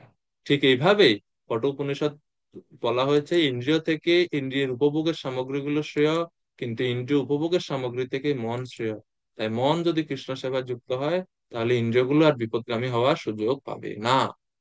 এই জন্য মূল কাজ হচ্ছে আত্ম উপলব্ধি বা আত্মতত্ত্ব জ্ঞান লাভ করা এবং সেটা জীবনে প্রয়োগ করার চেষ্টা করা। তাহলে আমরা এই যে বিপদ, সেটা থেকে আমরা মুক্ত থাকতে পারি। প্রভাত সর্বশেষে খুব সুন্দরভাবে বলছেন যে ইন্দ্রিয়গুলো হচ্ছে বিষধর সর্পের ন্যায়, কিন্তু এই ইন্দ্রিয়গুলোকে, মন আদি সমস্ত ইন্দ্রিয়কে যদি আমরা ভগবানের সেবায় যুক্ত করি, তাহলে এগুলা বিষ দাঁতহীন সাপের মতো নিষ্ক্রিয় হয়ে পড়ে। সাপের থেকে বিপদ কেন আসে? কারণ সাপের বিষ আছে। কারণ কেউ যদি বিষ দাঁতি ভেঙে দেয়, তাই সাপের থেকে আর কোনো ভয় পাওয়ার কিছু কারণ আছে? কারণ নাই। তদ্রূপ ইন্দ্রিয় বিপদ না, কিন্তু ইন্দ্রিয়ের মধ্যে যে ওই যে ভোগ প্রবৃত্তি, এটা হচ্ছে সবচেয়ে বড় বিপদ। তো এই জন্য ভোগ প্রবৃত্তিকে আমরা সেবা প্রবৃত্তিতে যখন আমরা রূপান্তরিত করব, তখনই আমরা এই ইন্দ্রিয় দ্বারাই ভগবানের সেবা করে ভগবানের কৃপা লাভ করতে পারি। এই জন্য শেষে ভগবান উপসংহারে বলছেন, সর্বশেষ শ্লোকে, এখন এই কাম জয় কিভাবে করবে? তাইলে এই আত্মাকে কি করতে হবে? এবং বুদ্ধে পরম বুদ্ধা সংস্তভ্যাত্মনমাত্মনঃ জহি শত্রুম মহাবাহো কাম রূপম দুরাসদম। হে অর্জুন, নিজেকে জড় ইন্দ্রিয়, মন ও বুদ্ধির অতীত জেনে নিশ্চয়াত্মিকা বুদ্ধির দ্বারা মনকে স্থির করো, এবং এইভাবে চিৎ শক্তির দ্বারা কামরূপ দুর্য শত্রুকে জয় করো। চিৎ শক্তির দ্বারা কামরূপ চিরশত্রুকে জয় করো, আত্মাতে আত্মজ্ঞান লাভ করো। এই জন্য পরবর্তী অধ্যায় হচ্ছে জ্ঞানযোগ। ওই যে জ্ঞানের কথা বললেন, সেখানে নিশ্চয়াত্মিকা বুদ্ধির দ্বারা মনকে স্থির করে এবং চিৎ শক্তির দ্বারা জহি শত্রু মহাবাহ কাম রূপম দুরাস। তো এইভাবে এই তৃতীয় অধ্যায় শেষ হলো। ইতি কৃষ্ণ ভাবনা কর্তব্য কর্ম সম্পাদন বিষয়ক কর্মযোগ নামক শ্রীমদ্ ভগবদ গীতা তৃতীয় অধ্যায়ের ভক্তি বেদান্ত তাৎপর্য সমাপ্ত। হরে কৃষ্ণ কৃষ্ণ কৃষ্ণ হরে হরে, হরে রাম হরে রাম, রাম হরে। শিল প্রভুপাদ কি